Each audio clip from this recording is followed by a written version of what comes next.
तो पिछली क्लास में कहां तक पढ़ लिया था हमने? अच्छा, ब्रिज रेक्टिफायर तक अपन ने पढ़ लिया था, याद है? चलो उसी को अपन आगे बढ़ाते हैं, ध्यान से सुने। तो पिछली क्लास में रेक्टिफायर के बारे में पढ़ना हम लोगों ने शुरू किया था, और रेक्टिफायर के बारे में मैं आपको बता चुका था कि देखो, रेक्टिफायर वो सर्किट होता है जो एसी को डीसी में कन्वर्ट करता है। रेक्टिफायर का काम क्या होता है बेटा? एसी को डीसी में कन्वर्ट करना रेक्टिफायर का काम होता है। और दो तरह के रेक्टिफायर सर्किट होते हैं। दो तरह के रेक्टिफायर सर्किट होते हैं, एक तो होता है हाफ वेव और एक होता है फुल वेव। याद है आपको? तो दो तरह के रेक्टिफायर सर्किट्स पर अपन ने बात की थी, एक तो हाफ वेव पर और दूसरा किस पर बात करी थी? फुल वेव पर अपन ने बात करी थी, याद है आपको? अच्छा, उसके बाद में फिर क्या बताया था मैंने रेक्टिफायर के बारे में आपको? बताओ आप। हाँ, रेक्टिफायर के बारे में मैंने आपको ये बताया था कि देखो, फुल वेव में भी दो तरह के रेक्टिफायर है।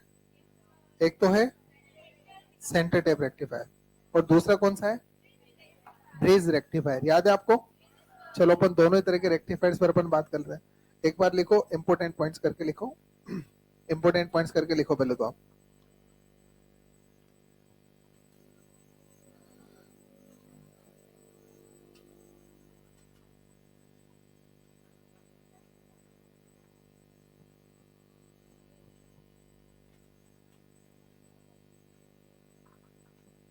देखो, इंपोर्टेंट पॉइंट्स लिख लो आप लोग।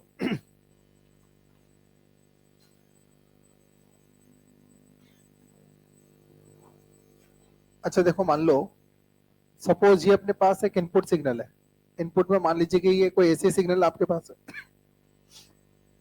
इंपोर्टेंट पॉइंट में फर्स्ट पॉइंट की अपन बात कर रहे हैं ना।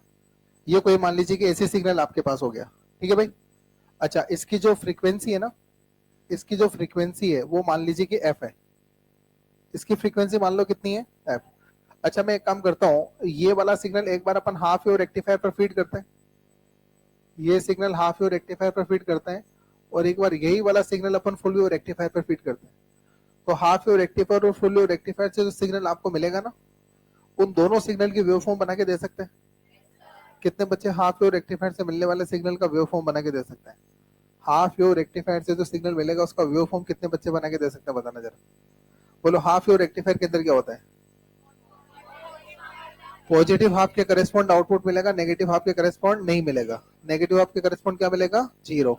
तो इधर देखो आप लोग, तो हाफ वेव रेक्टिफायर में जो मिलने वाला वोल्टेज होगा ना, हाफ वेव रेक्टिफायर में मिलने वाला जो आउटपुट वोल्टेज होगा, उसका वेव फॉर्म कुछ इस तरह का होगा। पॉजिटिव हाफ के करेस्पॉन्ड आउटपुट मिलेगा, नेगेटिव के करेस्पॉन्ड नहीं मिलेगा।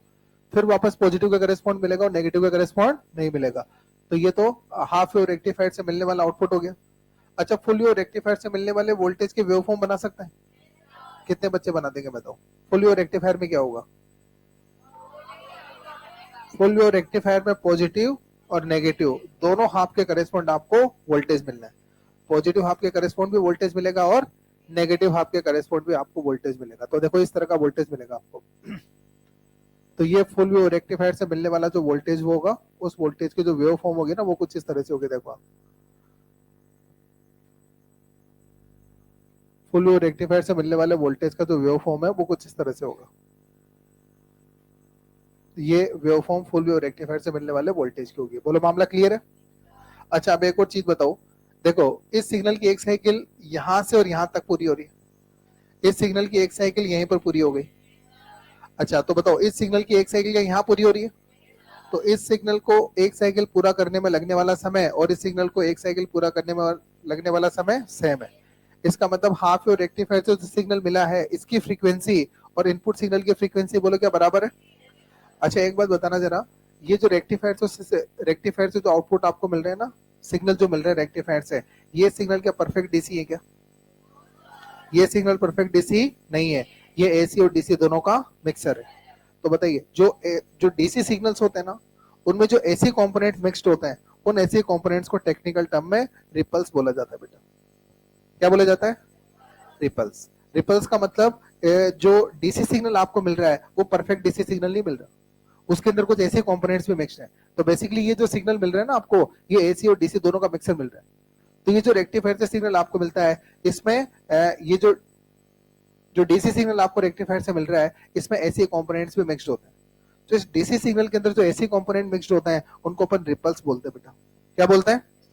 तो इन सिग्नल की जो फ्रीक्वेंसी होती है उनको अपन रिपल फ्रीक्वेंसी बोलते हैं। क्या बोलते हैं? Ripple frequency. तो देखो आपने जो इनपुट में सिग्नल लगा रखा, अगर इसकी फ्रीक्वेंसी एफ है तो बताइए हाफ वेव रेक्टिफायर से जो सिग्नल मिल रहा है इसकी रिपल फ्रीक्वेंसी बोलो क्या होगी? बोलो इसकी रिपल फ्रीक्वेंसी। तो इसकी जो रिपल फ्रीक्वेंसी वो एफ होगी। अच्छा बताओ इसकी रिपल फ्रीक्वेंसी क्या होगी? इसकी जो रिपल फ्रीक्वेंसी होगी वो 2f होगी। ये भी अपने एग्जाम में सवाल पूछा गया।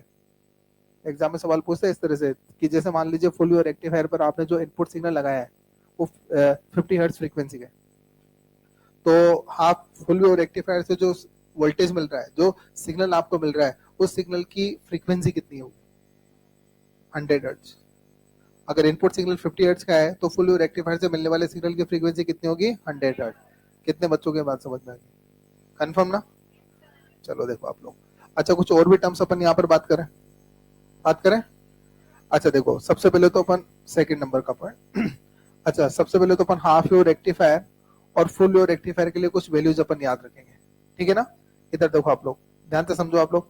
अच्छा सेकंड नंबर का पॉइंट, अच्छा जो एवरेज वैल्यू होती है ना, जो एवरेज वैल्यू होती है, जो सिग्नल फुल वेव रेक्टिफायर से मिल रहा है और जो हाफ वेव रेक्टिफायर से मिल रहा है, इनकी एवरेज वैल्यू लिखा सकते हैं? पिछली क्लास में बताई थी मैंने। कितने बच्चों को याद है एवरेज वैल्यू? बोलो हाफ वेव रेक्टिफायर के सिग्नल की एवरेज वैल्यू V0/5 और इधर इधर हो जाएगी 2V0/5। अच्छा क्या इनकी आरएमएस वैल्यू भी लिखाई थी? बिल्कुल इनकी आरएमएस वैल्यू भी मैंने लिखाई थी।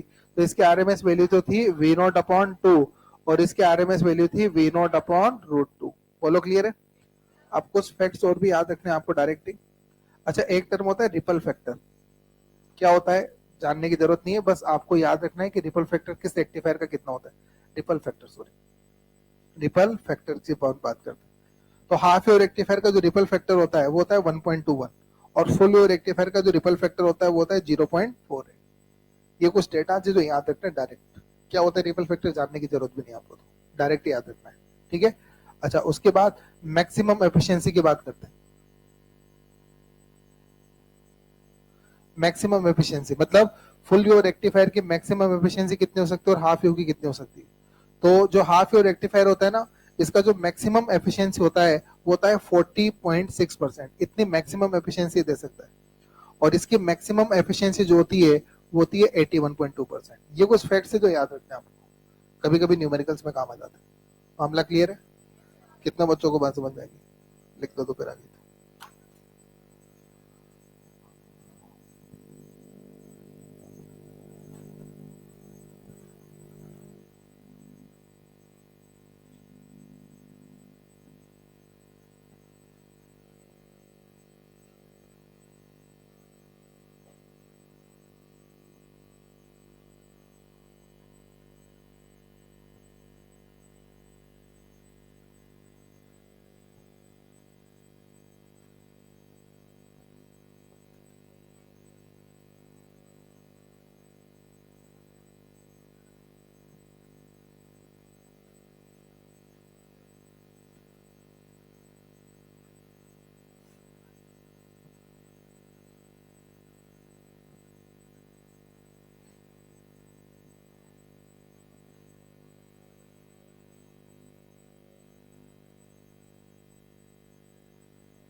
लिखना भी नहीं था, वो बोर्ड से डायग्राम नहीं बनाए थे क्या आपने? अच्छा उसमें लैंग्वेज लिखना था। कहाँ लिखना था लैंग्वेज? मैंने कब बोला लैंग्वेज लिखना है उसमें? क्या बोला था मैंने? नहीं होती उसमें लाइक, हाफ वेव में लिखवाई ना मैंने, ब्रिज में और सेंटर टाइप में नहीं लिखवाते लैंग्वेज। मैंने हाफ वेव के लिए बोला था बेटा, हाफ वेव में तो लिखा दी होगी ना मैंने, ब्रिज का तो बोला ही नहीं मैंने। ब्रिज में तो कभी लैंग्वेज लिखा ही नहीं आज तक कि मैंने, ब्रिज और सेंटर टाइप में लैंग्वेज लिखा ही नहीं उसमें।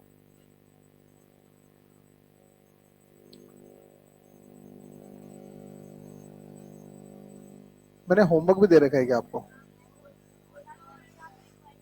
अरे नहीं, क्या क्या क्या बोला था मैंने?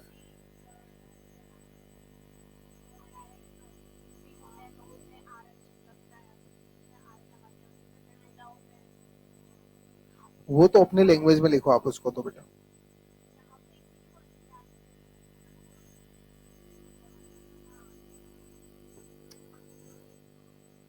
रुको,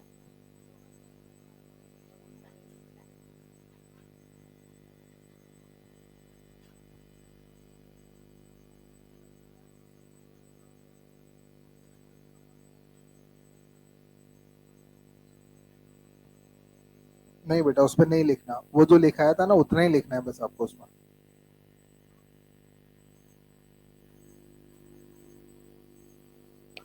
चलो अगला पॉइंट है अपना फिल्टर सर्किट। देखो फिल्टर सर्किट क्या होता है पहले समझा देता हूँ मैं आपको एक बार। अच्छा देखो, पिछली क्लास में अपन ने क्या देखा था, रेक्टिफायर्स के बारे में देखा था। दो तरह के रेक्टिफायर थे, हाफ वेव और फुल वेव, याद है आपको?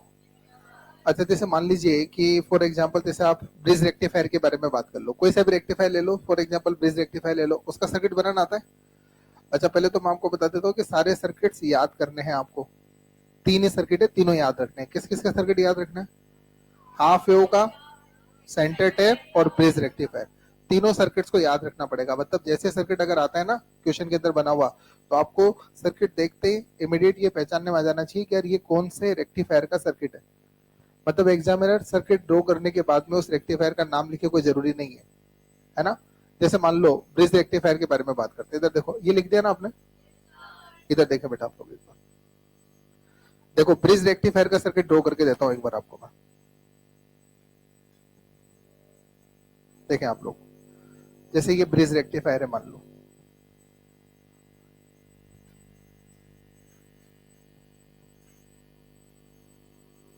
ये ब्रिज रेक्टिफायर हो गया।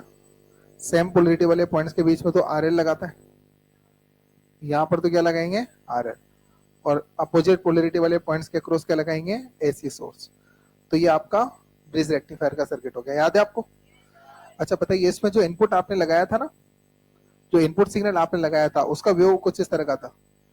ये तो इनपुट सिग्नल का वेव था, इनपुट सिग्नल का वेव फॉर्म था। अच्छा इससे मिलने वाले जो आउटपुट सिग्नल था, क्या उसका वेव फॉर्म बनाया जा सकता है? कितने बच्चे इस आउटपुट सिग्नल का वेव फॉर्म बना के दे सकते हैं, बताओ आउटपुट वेव फॉर्म कैसा मिलेगा? पॉजिटिव और नेगेटिव दोनों हाफ में आउटपुट मिलेगा? हाँ मिलेगा। पॉजिटिव, अबे फुल वेव नाम है इसका। ये पॉजिटिव और नेगेटिव के दोनों हाफ में आउटपुट मिलेगा, तो पॉजिटिव हाफ में भी आउटपुट मिलेगा और नेगेटिव हाफ में भी आउटपुट मिलेगा। ध्यान से सुनो, तो ये पॉजिटिव हाफ का आउटपुट, ये नेगेटिव हाफ का आउटपुट, फिर पॉजिटिव हाफ का आउटपुट और ये नेगेटिव हाफ का आउटपुट। तो ये आउटपुट आपको आरएल के क्रॉस मिलेगा। ये तो है जो आपने इनपुट लगाया था, और ये है जो आपको आउटपुट मिल गया। और अच्छा ध्यान से सुनो, पिछली क्लास में मैंने एक एग्जांपल में आपको समझाया था कि रेक्टिफायर को ऐसे समझो कि जैसे अपन अपना जो मोबाइल चार्जर होता है ना, उसके अंदर भी रेक्टिफायर सर्किट होता है।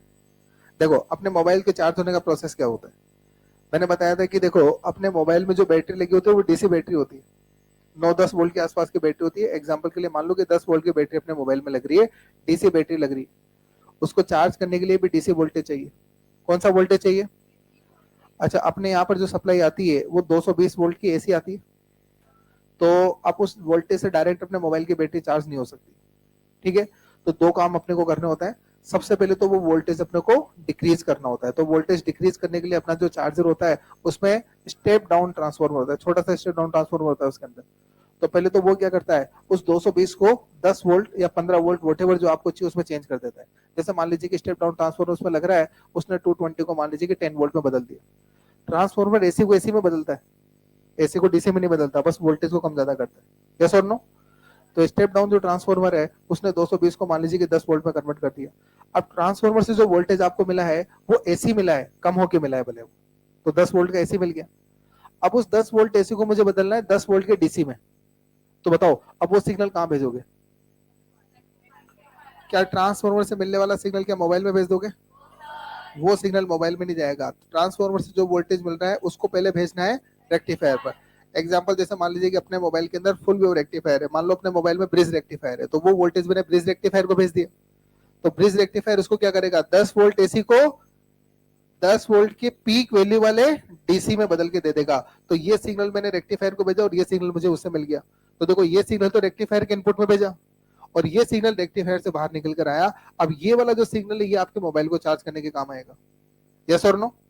तो ये सिग्नल जाता है मोबाइल की बैटरी में और ये सिग्नल मोबाइल की बैटरी को चार्ज करता है। लेकिन एक चीज आप ध्यान से देखो, अच्छा आप इसको बोल तो रहे हो कि अरे 10 वोल्ट का डीसी है, आप इसको 10 वोल्ट का डीसी तो बोल रहे हो, लेकिन ये 10 वोल्ट का परफेक्ट डीसी नहीं है। 10 वोल्ट का परफेक्ट डीसी तो ये होता है, परफेक्ट डीसी तो प्योर डीसी जो होता है उसमें तो एकदम फ्लैट लाइन होती है और उसमें तो बहुत ज्यादा वेरिएशन है, बहुत ज्यादा वोल्टेज फ्लक्चुएशन है, यस और नो? कहने के लिए तो डीसी है ये आपके मोबाइल की बैटरी को चार्ज भी करेगा, लेकिन इस डीसी सिग्नल की क्वालिटी को इतनी ज्यादा अच्छी नहीं है, मोबाइल की बैटरी जल्दी खराब हो जाएगी अगर ऐसे सिग्नल से अपने मोबाइल को चार्ज करोगे तो अपने को क्या करना पड़ता है, इस पल्सेटिंग डीसी को, अच्छा ये जो वोल्टेज आपको मिल रहा है बताओ इस वोल्टेज का मैंने क्या नाम दिया था, पल्स की फॉर्म में मिलने वाला डीसी है ना। तो इस पल्सेटिंग डीसी को मैं इस फ्लैट डीसी में बदलना चाहता हूँ।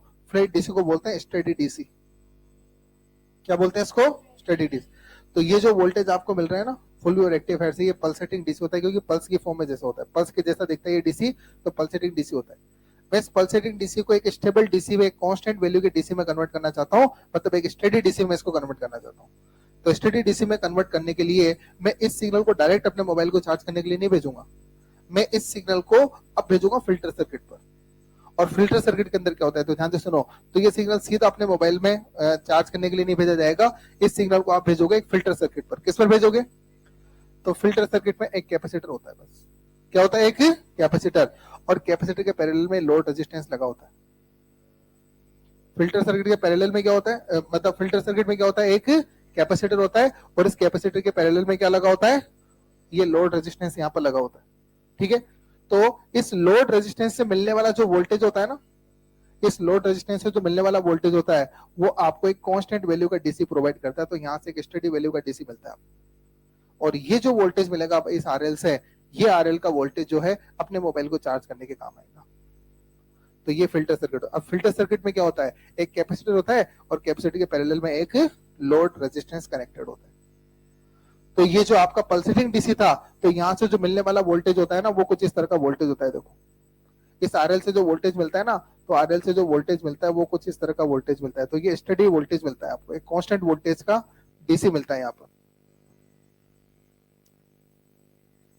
और ये अपने मोबाइल को चार्ज करने का काम आता है। अब एक कांस्टेंट वोल्टेज का डीसी किस तरह से मिलता है, ये इस फिल्टर सर्किट ने ऐसा क्या कर दिया कि ये वोल्टेज ऑलमोस्ट कांस्टेंट हो गया। इस वोल्टेज को ऑलमोस्ट कांस्टेंट क्यों कर दिया फिल्टर सर्किट ने, इसके मतलब इसका टेक्निकल रीजन मैं आपको समझा सकता हूँ। दो तरह से समझा सकता हूँ, जो एसी अपन ने पढ़ा है उससे भी समझा सकता हूँ, कैपेसिटर जो अपन ने पढ़ा है मैं उससे भी समझा सकता हूँ। दोनों तरह से हम आपको समझा देता हूँ, ठीक है। सबसे पहले तो एक बात बताओ, कैपेसिटर की अगर अपन बात करते हैं तो कैपेसिटर एसी को पास करता है और डीसी को ब्लॉक करता है। ये एसी में बताया था मैंने, याद है ना। एसी को तो पास कर देता है और डीसी को ब्लॉक कर देता है। ये तो देसी तरीका, ये टेक्निकल तरीका थोड़ी है। कैपेसिटर का जो इम्पीडेंस होता है वो होता है 1/2πfc, याद है ना। अच्छा फॉर डीसी F = 0 और F = 0 तो x इनफाइनाइट।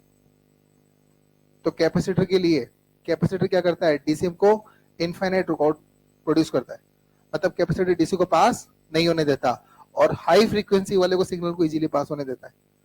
कैपेसिटर में से कौन सा सिग्नल इजीली पास कर जाता है, हाई फ्रीक्वेंसी के सिग्नल को तो जाने देता है और लो फ्रीक्वेंसी वाले सिग्नल्स को ब्लॉक कर देता है, या सिंपल वर्ड्स में बोलो तो डीसी को ब्लॉक कर देता है, एसी को जाने देता है, यस और नो। तो ये जो सिग्नल आप इस सर्किट में भेज रहे हो ये कहलाता है फिल्टर सर्किट। तो बताओ इस सर्किट के अंदर बोलो ये सिग्नल क्या प्योर एसी है क्या प्योर डीसी है क्या? हकीकत में तो ये सिग्नल क्या एसी और डीसी दोनों का मिक्सर है ना। तो यहाँ से जो वोल्टेज आपने भेजा है वो बोलो एसी और डीसी दोनों का मिक्सर है। तो बताइए जब ये सिग्नल यहाँ पर आएगा तो बताओ इस पाथ में किसको जाने में आसानी है? एसी को जाने में आसानी है, तो एसी कंपोनेंट्स इधर से निकल जाएंगे और आरएल में जो कंपोनेंट्स मिलेंगे, आरएल में जो सिग्नल मिलेगा उसमें एसी कंपोनेंट्स क्या फिल्टर होके मिलेंगे ना। आप ऐसे समझो कि ये जो सिग्नल आपको मिल रहा था ना, सिग्नल में इंप्योरिटीज थी। ये जो सिग्नल आपको मिल रहा है ना फुली रेक्टिफाइड से, इसमें एसी और डीसी दोनों मिक्स होकर मिल रहे हैं। यस और नो? हमें इसके एसी कंपोनेंट्स को अलग करना है, हम चाहते हैं कि केवल इसमें डीसी कंपोनेंट्स बचे। यस और नो? तो फिल्टर सर्किट लगाया, तो जैसे मैं फिल्टर सर्किट यहां पर लगाऊंगा तो बोलो कैपेसिटर क्या काम करेगा? एसी को तो जाने देगा। यस और नो? डीसी को जाने देगा क्या? तो डीसी वाला पार्ट आगे चले जाएगा और एसी वाला पार्ट इससे फिल्टर आउट हो जाएगा। तो बताओ यहां से जो सिग्नल मुझे मिलेगा ना आरएल से, उसमें एसी कंपोनेंट्स कम होके मिलेंगे और 4-5 ऐसे फिल्टर लगा दो आप, और 4-5 फिल्टर लगा देंगे तो बताइए फाइनली जो मुझे आउटपुट मिलेगा उस आउटपुट के अंदर एसी कंपोनेंट्स बिल्कुल नेग्लिजिबल से रहेंगे, और ऐसे कंपोनेंट्स नेग्लिजिबल रहेंगे, उसमें रिपल्स अगर नेग्लिजिबल रहेंगे तो मुझे ऑलमोस्ट कांस्टेंट वोल्टेज का डीसी यहां पर मिल जाएगा। तो ये आपका फिल्टर सर्किट हो गया। क्या हो गया ये? और एक अलग से नहीं लगाते, अलग से नहीं लगाते हैं, बताओ इसी सर्किट के अंदर क्या कर देते हैं, इसी सर्किट के अंदर इस आरएल के पैरेलल में कैपेसिटर जोड़ देते हैं, बस हो गया फिल्टर सर्किट। अब इस आरएल का वोल्टेज जो मिलेगा ना वो आपको स्टडी वोल्टेज मिलेगा। देखो ना ये तो ना फुल वेव रेक्टिफायर नहीं हुआ क्या? तो आरएल के पैरेलल में क्या लगा दिया? कैपेसिटर। आरएल के पैरेलल में कैपेसिटर जोड़ने से पता ही क्या हुआ? जो एसी वाले कंपोनेंट्स है वो किससे चले गए? कैपेसिटर से चले गए। तो आरएल के क्रॉस जो मिलने वाला वोल्टेज है वो क्या ऑलमोस्ट कांस्टेंट वोल्टेज होगा? एक स्टडी डीसी वोल्टेज आपको आरएल के क्रॉस यहाँ पर मिल जाता है। क्या मामला क्लियर है? कोई कंफ्यूजन है? कैपेसिटी से भी इसको समझ सकते हैं लेकिन कोई मीनिंगफुल बात इसमें नहीं है। आपको देखो अपने सिलेबस में जितना अपन बात उतनी करते हैं। फिल्टर सर्किट का सिंपल सा मतलब आप समझो कि सबसे पहले तो अगर मैं आपसे पूछूं यार बताओ ये फिल्टर सर्किट क्या काम करता है? फिल्टर सर्किट क्या करता है? जो रेक्टिफाइड आउटपुट होता है, जो रेक्टिफाइड आउटपुट होता है, रेक्टिफाइड से मिलने वाला जो आउटपुट होता है वो परफेक्ट डीसी नहीं होता, पल्सेटिंग डीसी होता है। उस पल्सेटिंग डीसी में रिपल्स प्रेजेंट होती है। रिपल्स का मतलब एसी कंपोनेंट्स प्रेजेंट होते हैं, उन एसी कंपोनेंट्स को फिल्टर आउट करने का काम फिल्टर सर्किट करता है। बोलो क्लियर है? फिल्टर सर्किट में क्या लगा होता है? कैपेसिटर लगा होता है, और ये कैपेसिटर क्या लोड के पैरेलल में लग रहा है? तो इस सर्किट को बोलते हैं कैपेसिटिव फिल्टर सर्किट। क्या बोलते हैं इसको? अच्छा मैं आपको एक और बात बता दूं, इंडक्टिव फिल्टर सर्किट भी होता है। इंडक्टर की मदद से भी अपन एसी को फिल्टर आउट कर सकते हैं, बट इंडक्टिव फिल्टर अपने सर्किट में अपने सिलेबस में नहीं है। अपने सिलेबस में सिर्फ कैपेसिटर फिल्टर है, इंडक्टर फिल्टर अपने सर्किट के अंदर नहीं है, तो मैं इंडक्टर फिल्टर की बात भी नहीं करूंगा। लेकिन हाँ अगर कोई पूछे क्या इंडक्टर को भी फिल्टर की तरह काम में ले सकते हैं क्या? फिल्टर सर्किट में इंडक्टर को भी काम में ले सकते हैं, कैपेसिटर को भी काम में ले सकते हैं, फिल्टर सर्किट में इंडक्टर को भी काम में ले सकते हैं। अपने सर्किट अपने सिलेबस में केवल कैपेसिटर फिल्टर है, तो मैंने बात भी केवल इसी की करी है। इंडक्टर फिल्टर अपने सिलेबस में नहीं है, बात नहीं करी। लेकिन अगर कोई पूछ ले कि इंडक्टर को भी अपन फिल्टर सर्किट में काम में ले सकते हैं, तो आंसर है काम में ले सकते हैं। कैसे वो जानना अपना कंसर्न नहीं। क्या क्लियर है बात? लिखा दो अब मैं इसको, लिखो दो फिर आप, ये फोटो बना दो पहले तो आप। दोनों ही अपनी अपनी जगह सही है। मतलब अपने को तो अच्छा कौन होता है, तो ये क्या मतलब है? अगर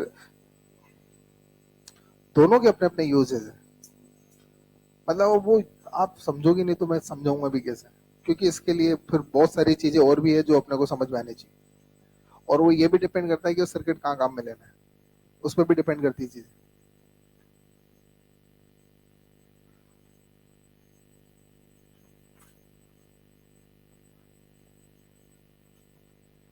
फटाफट लिखते हैं इसको। बन गया डायग्राम?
हाँ लिख दिया बेटा आपने। चलिए तो इसमें बोलता हूँ मैं, वो लिखना शुरू करो। लिखें आप इसमें, output obtained from the rectifier, output obtained from the rectifier is in the form of pulse.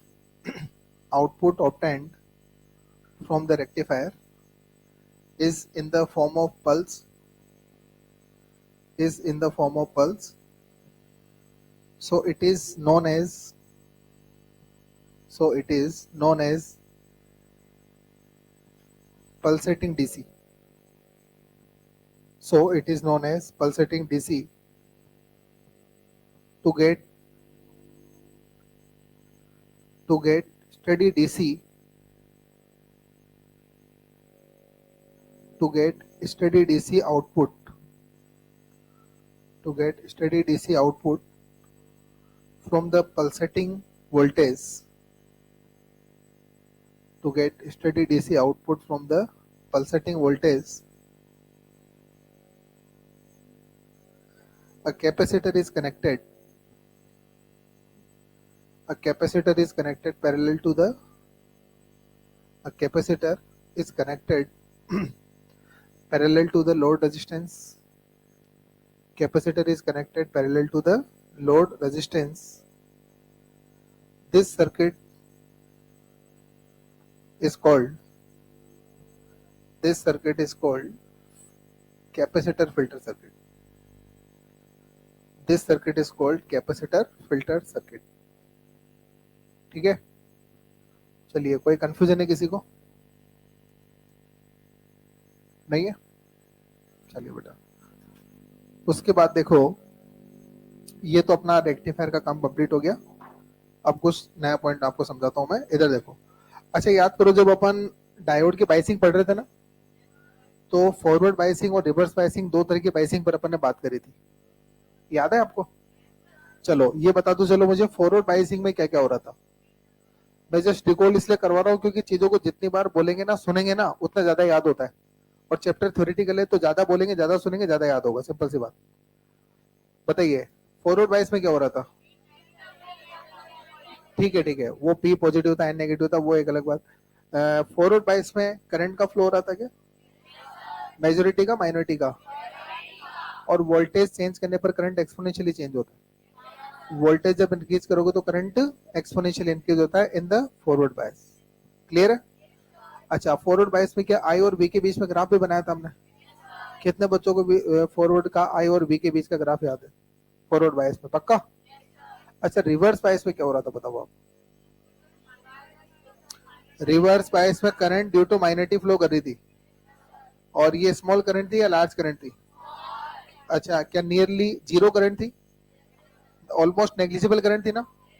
तो रिवर्स बायस में जो करंट फ्लो करती है वो almost negligible as compare to the forward bias. Forward में काफी लार्ज करंट होती है, उसके कंपैरिजन में रिवर्स में करंट काफी नेग्लिजिबल और स्मॉल होती है। याद है आपको? और ये काफी ऑलमोस्ट नेग्लिजिबल करंट है, ऑलमोस्ट जीरो सी करंट है। तो अगर आप वोल्टेज को चेंज करते हो ना, तब भी करंट पर कोई ज्यादा असर नहीं आता, क्योंकि करंट ऑलरेडी बहुत नेग्लिजिबल है, क्योंकि माइनॉरिटी के कारण करंट फ्लो कर रहा है। याद है आपको? तो जो रिवर्स बायस के अंदर अगर आपको याद हो, तो रिवर्स बायस के अंदर जो अपने ग्राफ बनाया था ना आई और वी के अंदर, रिवर्स बायस के अंदर जो आपने आई और वी के अंदर ग्राफ बनाया था, वो ग्राफ कितने बच्चों को याद है बताओ? आई और वी का ग्राफ रिवर्स बायस के अंदर तो ऐसा ग्राफ बनाया था आपने, देखो ये ग्राफ बनाया था आपने, याद है क्या आपको? तो रिवर्स, अभी बात सुनते जाओ, पूरा नहीं बनाया मैंने, अभी आधा ही बनाया। तो रिवर्स बायस के अंदर क्या होता है कि आप वोल्टेज अगर चेंज भी करते हैं ना, तो भी करंट में चेंज नहीं आता, करंट ऑलमोस्ट नेग्लिजिबल करंट रहती है, नियरली जीरो के आसपास से करंट रहती है रिवर्स बायस में। याद है ना? और ये करंट ऑलमोस्ट नेग्लिजिबल क्यों, इसका रीजन भी बता रखा है मैंने, क्योंकि करंट मेजॉरिटी का फ्लो है, मतलब माइनॉरिटी के फ्लो से ये करंट चल रही है, तो माइनॉरिटी का नंबर कम है, तो ये करंट भी काफी स्मॉल रहेगी ना, तो काफी लो करंट रहती है, काफी स्मॉल करंट जो है वो रिवर्स बायस के अंदर रहती है। लेकिन अगर आप रिवर्स बायस के अंदर अगर वोल्टेज इंक्रीज करते हो, रिवर्स बायस में अगर आप वोल्टेज इंक्रीज करते हो, वोल्टेज चेंज करते हो, तो भी करंट पर चेंज नहीं आता। लेकिन रिवर्स बायस के अंदर अगर वोल्टेज को चेंज करते हुए अगर एक लार्ज वैल्यू तक ले जाओगे ना, तो लार्ज वैल्यू तक जब आप वोल्टेज को इंक्रीज कर दोगे, तो ये करंट सडनली इंक्रीज हो जाती है। लार्ज वोल्टेज पर ये करंट क्या होती है? सडनली इंक्रीज हो जाती है। और वोल्टेज की वो लार्ज वैल्यू जिस पर ये करंट सडनली इंक्रीज हो जाती है, उस वोल्टेज को अपन ने नाम दिया था ब्रेकडाउन वोल्टेज। इसको समझाया नहीं था ऐसा क्यों होता है? समझा दिया था क्या? नहीं समझा, इसीलिए दोबारा बोल रहा हूँ। तो ये जो वोल्टेज रिवर्स बायस में, वो लार्ज वोल्टेज जिस पर करंट अचानक से इंक्रीज होती है, उस वोल्टेज को अपन बोल देते हैं ब्रेकडाउन वोल्टेज। और मैंने बताया भी था कि सिलिकॉन के लिए जो ब्रेकडाउन वोल्टेज होता है वो 35 वोल्ट होता है, और जर्मेनियम के लिए ब्रेकडाउन वोल्टेज होता है 25 वोल्ट। इसका मतलब पता है क्या है? सिलिकॉन के जंक्शन को रिवर्स बायस आपने कर रखा है, मान लो, समझना पहले बातों को समझना। सिलिकॉन के जंक्शन को अगर आपने रिवर्स बायस कर रखा है, तो रिवर्स बायस में 35 वोल्ट तक तो ऑलमोस्ट जीरो करंट मिलेगी। 35 वोल्ट के पहले तक तो ऑलमोस्ट क्या मिलेगी? Zero current. जैसा आप रिवर्स बायस में सिलिकॉन पर 35 वोल्ट लगा दोगे ना, तो ये करंट अचानक से बढ़कर जो नैनो या माइक्रो में चल रही थी ना, वो अचानक से मिली में पहुंच जाएगी। मतलब 35 वोल्ट के पहले तक तो ऑलमोस्ट जीरो करंट उसमें मिल रही थी, मतलब 35 वोल्ट के पहले तक की जो इसमें करंट आपको मिल रही थी सिलिकॉन जंक्शन में, आप उसको कंसिडर नहीं करे थे, आप उसको जीरो मानते थे। लेकिन 35 वोल्ट लगाने पर जो करंट इसमें मिलेगी ना, वो करंट अब नेग्लिजिबल नहीं होगी, वो करंट कंसिडरेबल होगी। अचानक से करंट बढ़ जाती है, जैसे ब्रेकडाउन वोल्टेज जितना वोल्टेज लगाते हैं। और यही वैल्यू जर्मेनियम के केस में 25 वोल्ट होती है। तो सवाल आता है कि ऐसा क्यों होता है? ये तो फैक्ट है जो मैंने आपको पहले भी बता दिया था, बट इसका रीजन पहले नहीं बताया था, मैंने बोला था बाद में बताऊंगा आपको। तो आखिर ऐसा क्या होता है कि एक सर्टेन वोल्टेज पर आकर करंट अचानक से बढ़ जाती है, और ये सर्टेन वोल्टेज को अपन क्या नाम दे रहे हैं? Breakdown voltage.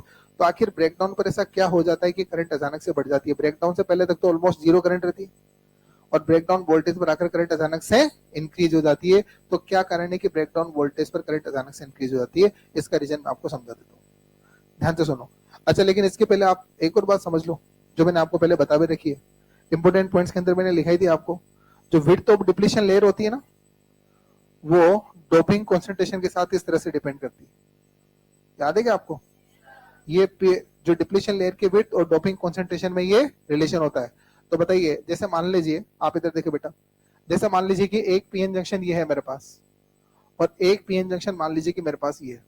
ये दो पीएन जंक्शन है मान लीजिए, ठीक है। अच्छा, इस पीएन जंक्शन में मैंने हाई डोपिंग करी है, डोपिंग कॉन्सेंट्रेशन हाई रखी है। डोपिंग कॉन्सेंट्रेशन हाई रखने का मतलब इंप्यूरिटी ज्यादा ऐड करी है इसमें। डोपिंग का मतलब इंप्यूरिटी ऐड करना ही तो होता है ना। और डोपिंग कॉन्सेंट्रेशन हाई रखी है, मतलब इंप्यूरिटी की अमाउंट इसमें क्या रखा है? ज्यादा। इंप्यूरिटी ज्यादा अमाउंट में ऐड करी है, और इसमें डोपिंग कॉन्सेंट्रेशन लो रखा है, मतलब इसमें जो इंप्यूरिटी ऐड करी है मैंने, वो कम अमाउंट में ऐड करी है। तो इंप्यूरिटी ज्यादा अमाउंट में ऐड करी, इसमें ज्यादा अमाउंट में ऐड करी, इसमें कम अमाउंट में ऐड करी। तो बताइए, दोनों केस में जो डिप्लीशन लेयर बनेगी, उन दोनों केस में डिप्लीशन लेयर की थिकनेस सेम रहेगी कि डिफरेंट रहेगी? डिफरेंट रहेगी। डोपिंग और कॉन्सेंट्रेशन और विड्थ में ये रिलेशन होता है। तो बताइए, जिस केस में डोपिंग ज्यादा करेंगे ना, डोपिंग ज्यादा करने से डिप्लीशन लेयर की विड्थ कम मिलेगी। तो बताइए, इस केस में आपने क्या करा है? डोपिंग ज्यादा रखी है, इंप्यूरिटी आपने ज्यादा अमाउंट में ऐड करी है, तो इस केस में डिप्लीशन लेयर थिन बनेगी या थिक बनेगी? कम या ज्यादा, है ना। और इस केस में मतलब नैरो या वाइड? नैरो बनेगी ना। इसमें नैरो बनेगी, उसमें वाइड बनेगी। अकेली जी इसमें थिन बनेगी, उसमें थिक बनेगी। तो यहाँ पर जो डिप्रेशन रीजन, यहाँ पर जो डिप्रेशन लेयर बनेगी, इसका थिकनेस होगा ज्यादा, मतलब ये वाइडर बनेगी, और इसमें डिप्रेशन लेयर जो वो थिनर होगी, मतलब नैरो बनेगी। बोलो, मामला क्लियर है? अब एक बात बताना, ध्यान से समझना। तो डिप्लेशन लेयर की थिकनेस अलग अलग होने से दोनों केस में जो इलेक्ट्रिक फील्ड जनरेट होगा ना डिप्लेशन लेयर के अंदर, वो इलेक्ट्रिक फील्ड की स्ट्रेंथ भी अलग अलग होगी। आपको पता है कि जैसे ये पी साइड है और ये एन साइड है, ये पी साइड है और ये एन साइड है, तो डिप्लेशन लेयर में इलेक्ट्रिक फील्ड भी बनेगा। और इलेक्ट्रिक फील्ड जो बनता है, उस इलेक्ट्रिक फील्ड का फॉर्मूला होता है V by D. Electric field का फॉर्मूला क्या होता है? अच्छा, तो जिस केस में विड्थ कम है, उस केस में इलेक्ट्रिक फील्ड स्ट्रॉन्ग होगा। जिस डायोड के अंदर, जिस पीएन जंक्शन में विड्थ क्या है? कम, क्या उस डायोड के अंदर इलेक्ट्रिक फील्ड ज्यादा स्ट्रॉन्ग होगा? तो बता बेटा, इस वाले डायोड में इलेक्ट्रिक फील्ड ज्यादा स्ट्रॉन्ग है, उस वाले डायोड में इलेक्ट्रिक फील्ड क्या जो स्ट्रेंथ है वो कम है। तो इस वाले पार्ट के अंदर इलेक्ट्रिक फील्ड जो है वो उसकी स्ट्रेंथ क्या होगी? ज्यादा। तो इलेक्ट्रिक फील्ड की स्ट्रेंथ ज्यादा होगी, और इस वाले पार्ट में इलेक्ट्रिक फील्ड की स्ट्रेंथ क्या होगी? कम होगी। यहाँ पर ज्यादा स्ट्रेंथ का इलेक्ट्रिक फील्ड बन रहा है, वहां पर कम स्ट्रेंथ का इलेक्ट्रिक फील्ड डिप्रेशन रीजन के अंदर प्रेजेंट है। यस और नो? अब ध्यान से समझना। अब मैं क्या करता हूं, मैं दोनों ही जंक्शन को रिवर्स बायस कर दिया। देखो, मैंने इसको भी रिवर्स बायस कर दिया और इसको भी रिवर्स बायस कर दिया। दोनों जंक्शन को मान लीजिए कि मैंने रिवर्स बायस कर दिया। चलो एक एक कर को समझते हैं। पहले इस वाले में समझते हैं अपन लोग, इस वाले के अंदर समझते हैं। अब ध्यान से समझते हैं, देखो यहाँ पर क्या होता है। आपने ये जंक्शन मान लीजिए कि रिवर्स बायस कर दिया, ठीक है। अच्छा, रिवर्स बायस में मान लीजिए आपने 5 वोल्ट लगा दिया, सपोज रिवर्स बायस में कितना वोल्ट लगा दिया? 5 वोल्ट। जैसे आप यहाँ पर इस जंक्शन को रिवर्स बायस करेंगे, तो ये जो बैटरी आपने जोड़ी है ना जंक्शन को रिवर्स बायस करने के लिए, इसका भी तो इलेक्ट्रिक फील्ड होगा। और इसका इलेक्ट्रिक फील्ड इस डायरेक्शन में होगा। और बताइए ये जो बैटरी का इलेक्ट्रिक फील्ड है ना, ये इंटरनल फील्ड की डायरेक्शन में क्या अपोजिट है? इंटरनल। ये सब चीजें मैं पहले समझा चुका था, रिकॉल करवा रहा हूँ। ये जो इलेक्ट्रिक फील्ड बना ना बैटरी का, ये क्या इंटरनल फील्ड की डायरेक्शन में ना? तो बताइए इस बैटरी के लगाने से जो नेट इलेक्ट्रिक फील्ड होगा डिप्लेशन रीजन के अंदर, वो और इंक्रीज हो जाएगा। डिप्लेशन रीजन के अंदर का इलेक्ट्रिक फील्ड और स्ट्रॉन्ग हो जाएगा ना। पहले जो इलेक्ट्रिक फील्ड था अभी भी उतना ही इलेक्ट्रिक फील्ड होगा, उससे ज्यादा इलेक्ट्रिक फील्ड होगा, उससे ज्यादा इलेक्ट्रिक फील्ड होगा। और जैसे जैसे बैटरी का वोल्टेज में बढ़ाता जाऊंगा, जैसे पहले 5 है, मान लीजिए 5 को मैंने 15 कर दिया, बताओ क्या होगा? कॉमन सेंस लगाओ, देखो एक्टिव रहोगे चीजें समझ में आएगी। बैठे रहोगे अपना दिमाग यूज नहीं करोगे तो फिर रटना पड़ेगा लास्ट में आपको। और टेक्निकली चीजों को समझोगे तो रटने मतलब रटने में भी मजा आएगा, पढ़ने में मजा आएगा आपको। अल्टीमेटली तो रटना ही है, लेकिन समझ के अगर रटोगे तो थोड़ा क्वेश्चन अगर इधर से उधर से दे देना घुमा फिरा कर, तो उसमें दिमाग लगा सकते हो आप अपना।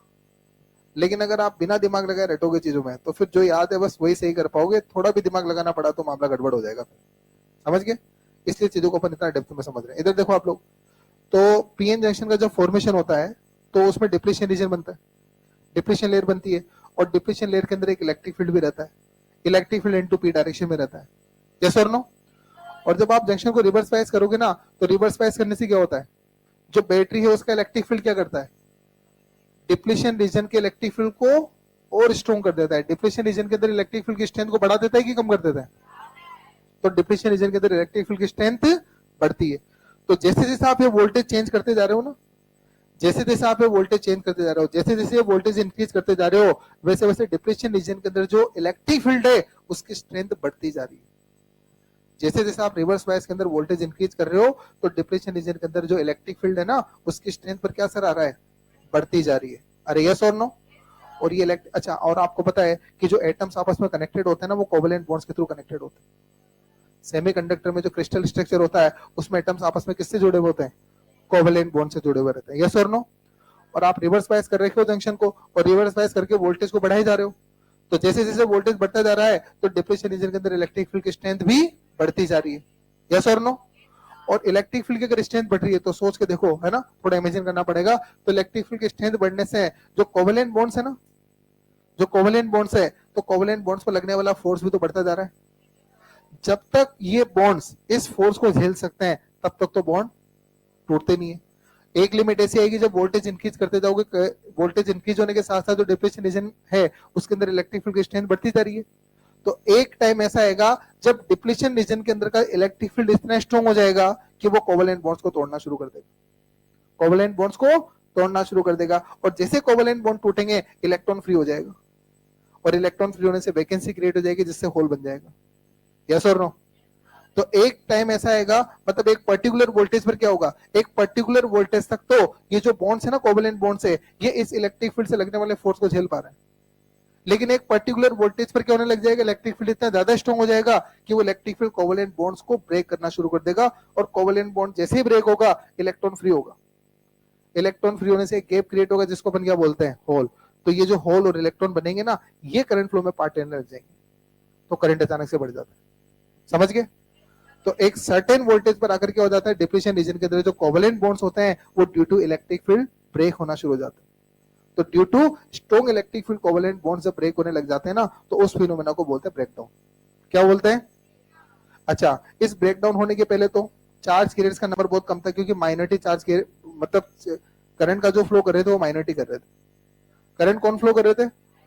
तो करंट काफी कम था। अब क्या हुआ, रिवर्स बायस में आप वोल्टेज बढ़ाते जा रहे हो, तो वोल्टेज बढ़ने से डिप्लेशन रीजन के अंदर का इलेक्ट्रिक फील्ड बढ़ता जा रहा है। वोल्टेज और ज्यादा बढ़ा है, डिप्लेशन रीजन का इलेक्ट्रिक फील्ड और ज्यादा बढ़ गया। एक टाइम ऐसा आएगा जो इलेक्ट्रिक इतना strong electric field depletion region के अंदर हो जाएगा कि वो इलेक्ट्रिक फील्ड कोवेलेंट बॉन्ड्स को ब्रेक करना शुरू कर देगा, और जैसे कोवेलेंट बॉन्ड्स ब्रेक होंगे तो इलेक्ट्रॉन होल पेयर का जनरेशन होगा, और ये जो इलेक्ट्रॉन होल पेयर जनरेट होते हैं ये करंट फ्लो में पार्ट लेते हैं, और जो स्मॉल नेग्लिजिबल करंट था वो अचानक से लार्ज करंट में कन्वर्ट हो जाता है। तो ये ब्रेकडाउन वोल्टेज पर ये घटना होती है। यहाँ पर क्या मामला क्लियर है? श्योर? तो ये ब्रेकडाउन का मतलब होता है। और ये जो ब्रेकडाउन है, इस ब्रेकडाउन का नाम होता है जीनर ब्रेकडाउन। ये नाम है ब्रेकडाउन का। ये जो मैंने अभी आपको समझाया ना, इस ब्रेकडाउन का क्या नाम होता है? Zener breakdown. ये जीनर ब्रेकडाउन इस ब्रेकडाउन को बोलते हैं। क्लियर? चलो अब इस दूसरे वाले जंक्शन पर बात करते हैं। दूसरे वाले जंक्शन पर अपन बात करते हैं। अच्छा एक बात बताना, यहाँ पर भी डिप्लेशन रीजन है, अच्छा, यहाँ पर जो डोपिंग कॉन्सेंट्रेशन है वो ज्यादा है कि कम है? बहुत बढ़िया, डोपिंग कॉन्सेंट्रेशन कम है, इम्प्योरिटी का अमाउंट आपने कम रखा है। तो जो डिप्लेशन लेयर बन रही है वो डिप्लेशन लेयर वाइडर या नैरो? वाइडर डिप्लेशन लेयर बन रही है। तो वाइडर डिप्लेशन लेयर बनने से इलेक्ट्रिक फील्ड की स्ट्रेंथ इसके अंदर कम है कि ज्यादा है? इलेक्ट्रिक फील्ड रेजिस्टेंस इसके अंदर कम है। अच्छा, वहां तो इलेक्ट्रिक फील्ड जो बन रहा था वो स्ट्रॉन्ग बन रहा था, बैटरी लगाकर आपने उसको और ज्यादा स्ट्रॉन्ग बना दिया, फटाफट से बॉन्ड टूटना शुरू हो जाएंगे। यस और नो? यहाँ पर इलेक्ट्रिक फील्ड है डिप्लेशन रीजन के अंदर, लेकिन वो उससे कम स्ट्रॉन्ग है। उधर से कम स्ट्रॉन्ग है, उधर से ज्यादा स्ट्रॉन्ग है? उधर से कम स्ट्रॉन्ग है। तो देखो, आप जब यहाँ पर वोल्टेज लगाओगे ना, जैसे आपने मान लीजिए कि 5 वोल्ट लगा दिया, तो इलेक्ट्रिक फील्ड तो यहाँ पर भी बढ़ेगा। डिप्रेशन रीजन के अंदर इलेक्ट्रिक फील्ड रेजिस्टेंस तो यहाँ पर भी बढ़ेगी, लेकिन उधर जितनी नहीं हो पाएगी, क्योंकि वहां का इलेक्ट्रिक फील्ड पहले से स्ट्रॉन्ग था, बैटरी लगाकर आपने उसको और भी स्ट्रॉन्ग कर दिया। यहाँ का इलेक्ट्रिक फील्ड पहले इतना स्ट्रॉन्ग नहीं था, बैटरी लगाने के बाद स्ट्रॉन्ग तो होगा, उधर जितना नहीं हो पाएगा। अरे यस और नो? तो जब आप यहाँ पर बैटरी का वोल्टेज बढ़ाते हो तो पता है क्या होता है? बैटरी का वोल्टेज बढ़ा रहे हो तो यहाँ पर जो डिप्रेशन रीजन के अंदर इलेक्ट्रिक फील्ड बढ़ रहा है, बैटरी का वोल्टेज और बढ़ाया, डिप्रेशन रीजन का इलेक्ट्रिक फील्ड और बढ़ा। लेकिन एक चीज और हो रही है यहाँ पर। अच्छा, आपको पता है कि ये जो पी रीजन है और जो एन रीजन है, इसके अंदर होल्स और इलेक्ट्रॉन्स हैं या नहीं है? बोलो, पी रीजन में कौन है, एन रीजन में? अच्छा, क्या इस एन रीजन में भी होल्स हैं और इस पी रीजन में भी इलेक्ट्रॉन्स है? अरे है या नहीं है? अब एक बात बताओ, जैसे मान लीजिए कि कोई इलेक्ट्रॉन है, इलेक्ट्रॉन को आपने अगर 1 वोल्ट पोटेंशियल डिफरेंस अप्लाई किया ना, तो 1 वोल्ट पोटेंशियल डिफरेंस अप्लाई करने से वो 1 electron volt kinetic energy gain कर लेता है। इलेक्ट्रोस्टैट में कई बार बता रखा है मैंने। 1 वोल्ट का पोटेंशियल डिफरेंस लगाओगे तो इलेक्ट्रॉन के पास कितनी एनर्जी आ जाएगी? 10 वोल्ट अगर आप लगाओगे तो 10 इलेक्ट्रॉन वोल्ट, 20 वोल्ट आप लगाओगे तो 20 इलेक्ट्रॉन वोल्ट, और 30 वोल्ट अगर आप लगाओगे तो 30 इलेक्ट्रॉन वोल्ट। यस और नो? तो देखो अब यहाँ पर क्या हो रहा है, ध्यान से समझना मेरी बात। आप जब यहाँ पर वोल्टेज बढ़ा रहे हो तो डिप्लेशन रीजन के अंदर का इलेक्ट्रिक फील्ड बढ़ रहा है, डिप्लेशन रीजन के अंदर इलेक्ट्रिक फील्ड स्ट्रॉन्ग होता जा रहा है, लेकिन उधर से इतना स्ट्रॉन्ग नहीं हो पा रहा है, क्योंकि उधर तो इलेक्ट्रिक फील्ड पहले से स्ट्रॉन्ग था, बैटरी के सपोर्ट करने से बहुत ज्यादा स्ट्रॉन्ग हो गया। यहाँ पर इलेक्ट्रिक फील्ड तो था लेकिन उतना स्ट्रॉन्ग नहीं था, तो बैटरी के सपोर्ट से इलेक्ट्रिक फील्ड तो बढ़ा है, लेकिन उधर के जितना नहीं हो पाया। तो आप जैसे जैसे बैटरी का वोल्टेज बढ़ा रहे हो ना, तो डिप्लेशन रीजन के अंदर इलेक्ट्रिक फील्ड तो बढ़ता ही जा रहा है, डिप्लेशन रीजन का इलेक्ट्रिक फील्ड स्ट्रॉन्ग होता जा रहा है। साथ साथ एक और काम हो रहा है, ये जो इलेक्ट्रॉन्स है ना इस डिवाइस के अंदर, पीएन जंक्शन के जो इलेक्ट्रॉन है, उनको मिलने वाली काइनेटिक एनर्जी भी बढ़ती जा रही है। आपने 10 वोल्ट लगाया, 10 electron volt kinetic energy electron के पास आ गई। 20 वोल्ट लगाया, 20 इलेक्ट्रॉन वोल्ट काइनेटिक एनर्जी आ गई। 30 वोल्ट लगाया, 30 इलेक्ट्रॉन वोल्ट काइनेटिक एनर्जी आ गई। तो यहाँ पर जैसे जैसे वोल्टेज आप बढ़ा रहे हो ना, तो इलेक्ट्रॉन्स को मिलने वाली काइनेटिक एनर्जी भी बढ़ती जा रही है। तो इलेक्ट्रॉन की स्पीड भी बढ़ती जा रही है, और इलेक्ट्रॉन हाई स्पीड के साथ क्या होता है, इस डिप्लेशन रीजन के जो कोवेलेंट बॉन्ड्स उनसे टक्कर करने लग जाते हैं।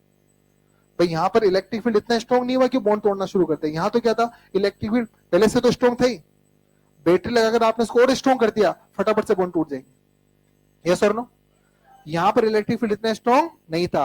अच्छा, बैटरी के लगाने से इलेक्ट्रिक फील्ड स्ट्रॉन्ग तो होता ही जा रहा है, लेकिन साथ ही साथ ये भी तो देखो कि बैटरी का वोल्टेज बढ़ाने के साथ साथ जो इलेक्ट्रॉन है उनको मिलने वाली एनर्जी भी तो बढ़ती जा रही है।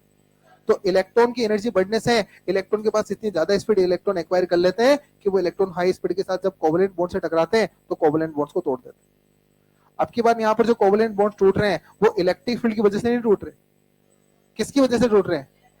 इलेक्ट्रॉन्स जो कोलिजन कर रहे हैं ना कोवेलेंट बॉन्ड के साथ, हाई काइनेटिक एनर्जी इलेक्ट्रॉन्स ने एक्वायर कर ली है, और वो हाई काइनेटिक एनर्जी के साथ जब इलेक्ट्रॉन टक्कर कर रहे हैं तो उससे कोवेलेंट बॉन्ड टूट रहे हैं। अब कोवेलेंट बॉन्ड टूटेंगे तो फिर से नए इलेक्ट्रॉन निकलेंगे ना? यस और नो? वो जो इलेक्ट्रॉन निकल रहे हैं वो भी हाई काइनेटिक एनर्जी एक्वायर कर लेंगे और वो भी बॉन्ड तोड़ने लग जाते हैं। तो बॉन्ड टूटने का एक कम्युलेटिव प्रोसेस यहाँ पर शुरू हो जाता है।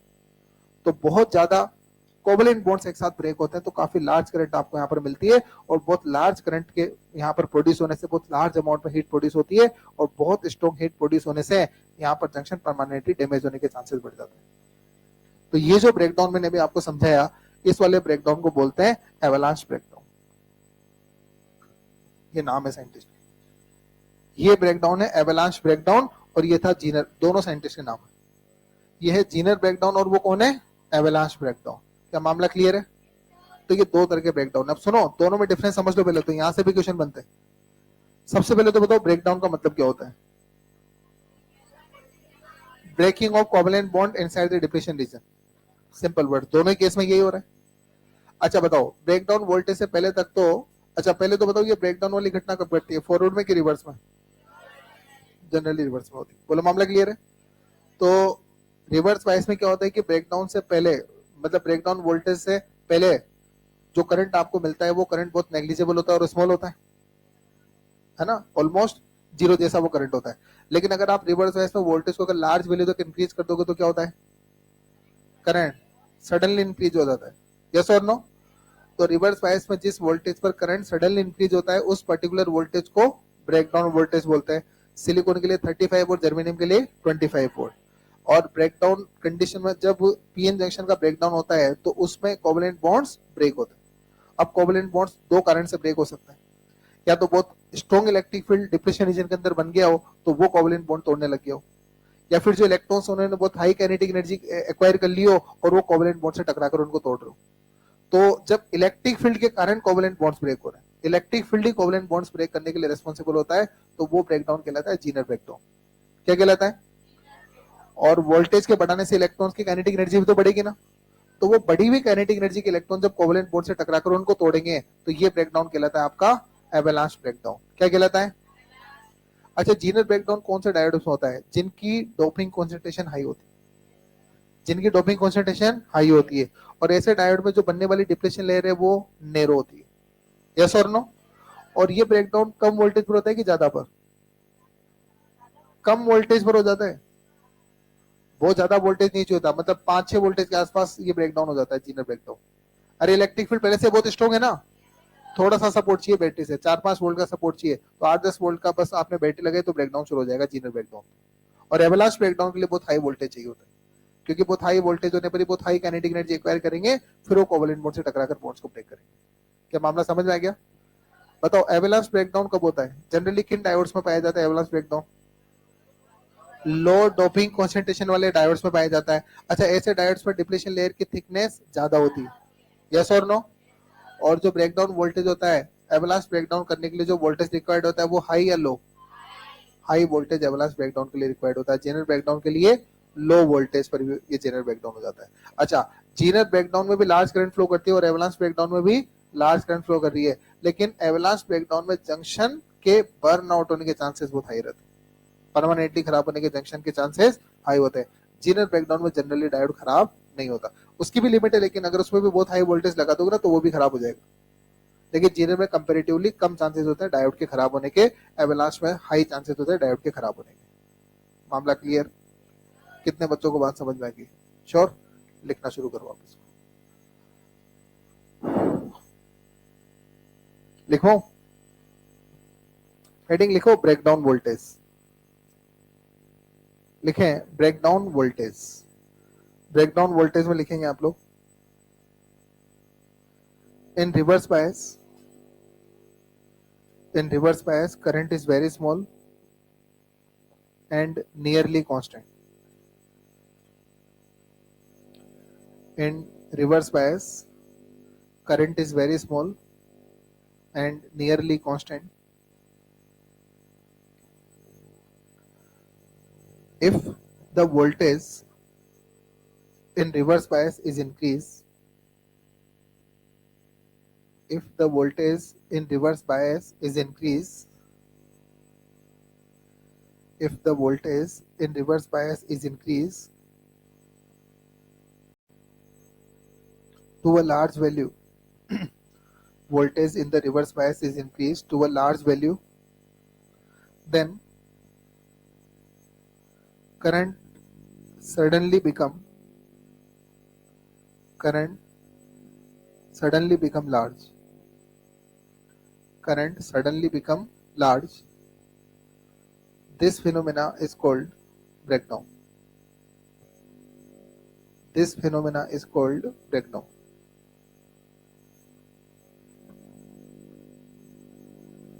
हो गया? There are two types of breakdown.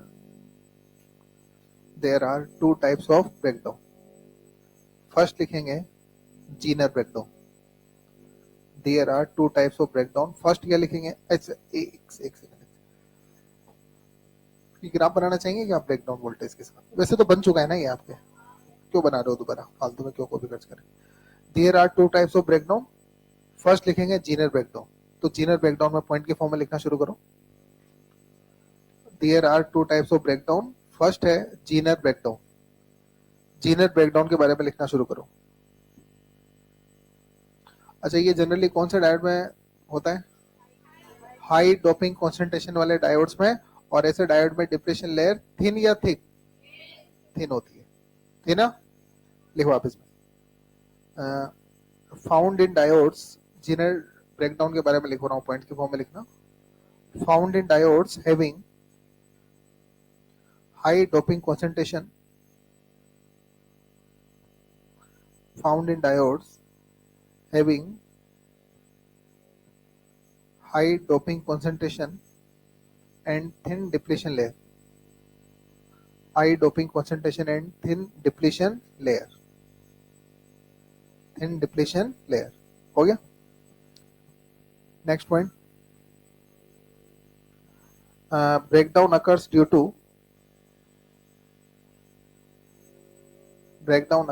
to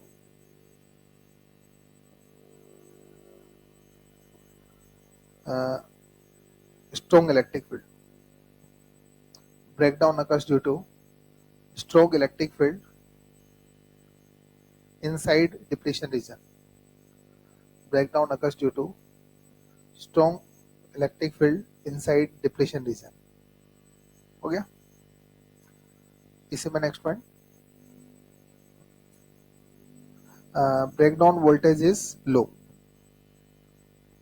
breakdown voltage is low. Low breakdown voltage होता है इसमें ना। Breakdown voltage is low. फिर एवलांच सेकंड नंबर पे है एवलांच ब्रेकडाउन। बोर्ड पे लिख रखा है इस पहले, एवलांच ब्रेकडाउन। इसमें लिखना शुरू करेंगे आप। लिखें found in diode having low doping concentration. Found in diode having low doping concentration and thick depletion layer. Found in diode having low doping concentration and thick depletion layer. Thick depletion layer.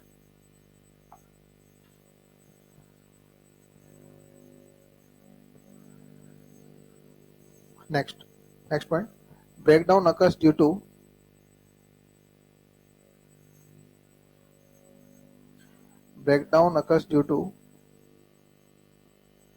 successive collision of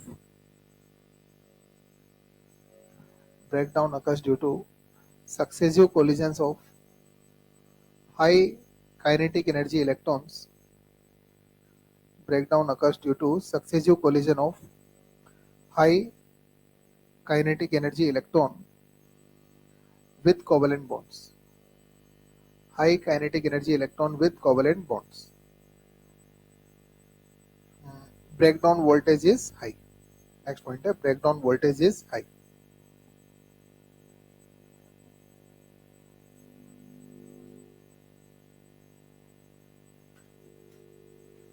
हो गया? चलो, तो ये तो breakdown क्या होता है और ब्रेकडाउन वोल्टेज पर करंट अचानक से क्यों बढ़ जाता है, इसका रीजन समझ में आ गया ना आपको?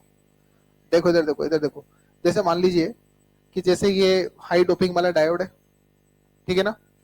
तो जैसे मान लीजिए इसका ब्रेकडाउन वोल्टेज 5 वोल्ट है। इधर देखो आप लोग, मान लो इसका ब्रेकडाउन वोल्टेज कितना है, तो 5 वोल्ट से पहले तक तो करंट इसमें ऑलमोस्ट जीरो रहेगी, नेग्लिजिबल करंट रहेगी, इसको कंसिडर भी नहीं करते। रिवर्स बायस की करंट को वैसे कंसिडर नहीं करते हम लोग, याद है ना आपको? तो 5 वोल्ट के पहले तक तो इसमें करंट बहुत नेग्लिजिबल से रहेगी, मतलब नॉन कंसिडरेबल इसमें करंट रहेगी। और जैसे 5 वोल्ट आप इस पर रिवर्स बायस में लगा दोगे तो ये करंट अचानक से बढ़ जाएगी, जो नेग्लिजिबल करंट थी अब वो कंसिडरेबल हो जाएगी। तो अब इस पर ब्रेकडाउन के समय जो करंट इसके अंदर फ्लो करेगी ना, अब वो नेग्लिजिबल नहीं मानेंगे, उसको कंसिडरेबल मानेंगे। ब्रेकडाउन से पहले की जो करंट है वो तो नेग्लिजिबल होगी, लेकिन ब्रेकडाउन के समय जो करंट फ्लो करेगी वो नेग्लिजिबल नहीं, कंसिडरेबल होगी। लार्ज करंट फ्लो करती है ब्रेकडाउन के समय। और क्यों होता है ब्रेकडाउन, उसका रीजन समझ में आया? अच्छा, साथ ही साथ डायोड के पास एक और प्रॉपर्टी होती है कि जब डायोड का ब्रेकडाउन होता है ना, तो during the breakdown voltage across the diode become constant. Breakdown के समय डायोड का वोल्टेज चेंज नहीं होता है, डायोड में करंट चेंज होती है बट उसका वोल्टेज चेंज नहीं होता है, क्योंकि रेजिस्टेंस उसका चेंज होता रहता है, डायनेमिक रेजिस्टेंस होता है डायोड का। तो ब्रेकडाउन के समय डायोड का वोल्टेज नियरली कांस्टेंट हो जाता है, उसका वोल्टेज चेंज नहीं होता है। तो during the breakdown voltage across the diode become constant, voltage change नहीं होता है। बोलो क्लियर है? और ये जो प्रॉपर्टी है ना डायोड की, इसको अपने को एक स्पेशल पर्पस के डायोड के बनाने में काम आती है। एक हेडिंग लिखो पहले आप लोग, लिखो special purpose diode. Special purpose diode, special purpose diode में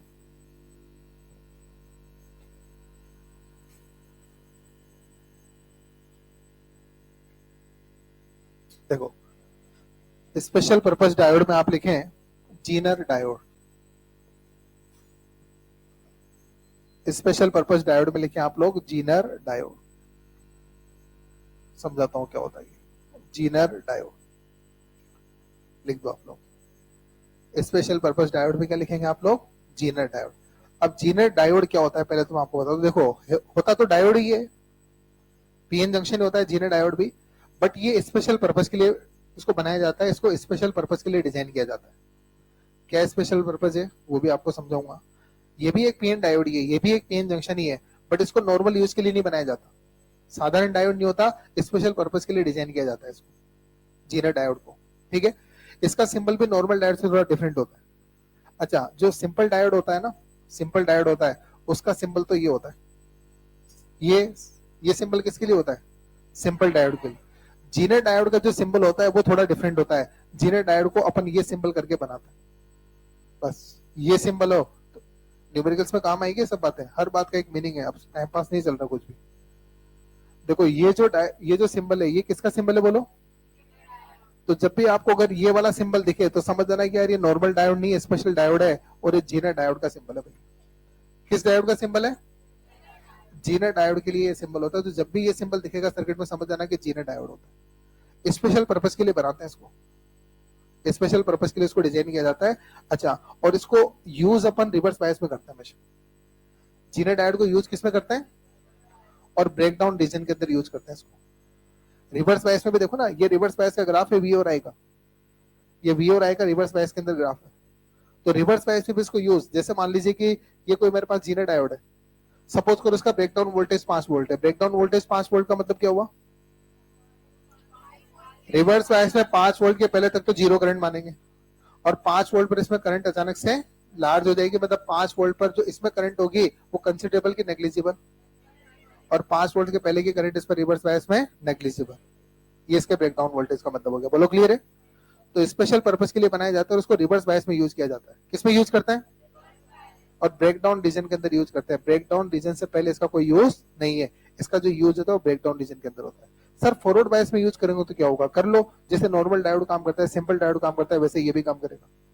तो इसको फिर अलग से बनाने का कोई मतलब ही नहीं रहेगा। जीनर डायोड स्पेशल पर्पस के लिए बनाया गया डायोड होता है। सिंपल फंक्शन के लिए तो सिंपल डायोड ही काम में ले लेंगे ना। सिंपल फंक्शन के लिए अगर काम में लेना होता तो फिर इसको क्यों बनाते अपन लोग? कॉस्टली भी तो पड़ता ही। तो इसको स्पेशल पर्पस के लिए बनाया जाता है। क्या स्पेशल पर्पस है वो भी समझाऊंगा अभी आपको। ये भी सवाल आता है कि जीनर डायोड को अपन कब काम में लेते हैं, मतलब किस तरह से काम में लेते हैं? तो आंसर है रिवर्स बायस में काम में लेते हैं। कब काम में लेते हैं? और ब्रेकडाउन रीजन में काम में लेते हैं। ब्रेकडाउन रीजन के पहले तो इसमें जीरो करंट होता है। रिवर्स बायस में अगर ब्रेकडाउन जब तक नहीं होगा तब तक तो करंट उसमें फ्लो ही नहीं करेगा। करंट फ्लो करता है जब उसमें ब्रेकडाउन हो जाता है। यस और नो? सर फॉरवर्ड बायस में काम में ले सकते हैं क्या? हाँ ले सकते हो, फिर कोई अलग से स्पेशल काम नहीं करेगा, वैसे काम करेगा जैसे सिंपल डायोड काम करता है। तो जब सिंपल तरीके से काम कराना है तो फिर सिंपल डायोड ही ले लो ना, स्पेशल पर्पस डायोड काम पे क्यों ले रहे हो? समझ गए? तो अच्छा, और ये जीनर ब्रेकडाउन पर बेस्ड होता है। कौन से ब्रेकडाउन पर बेस्ड है?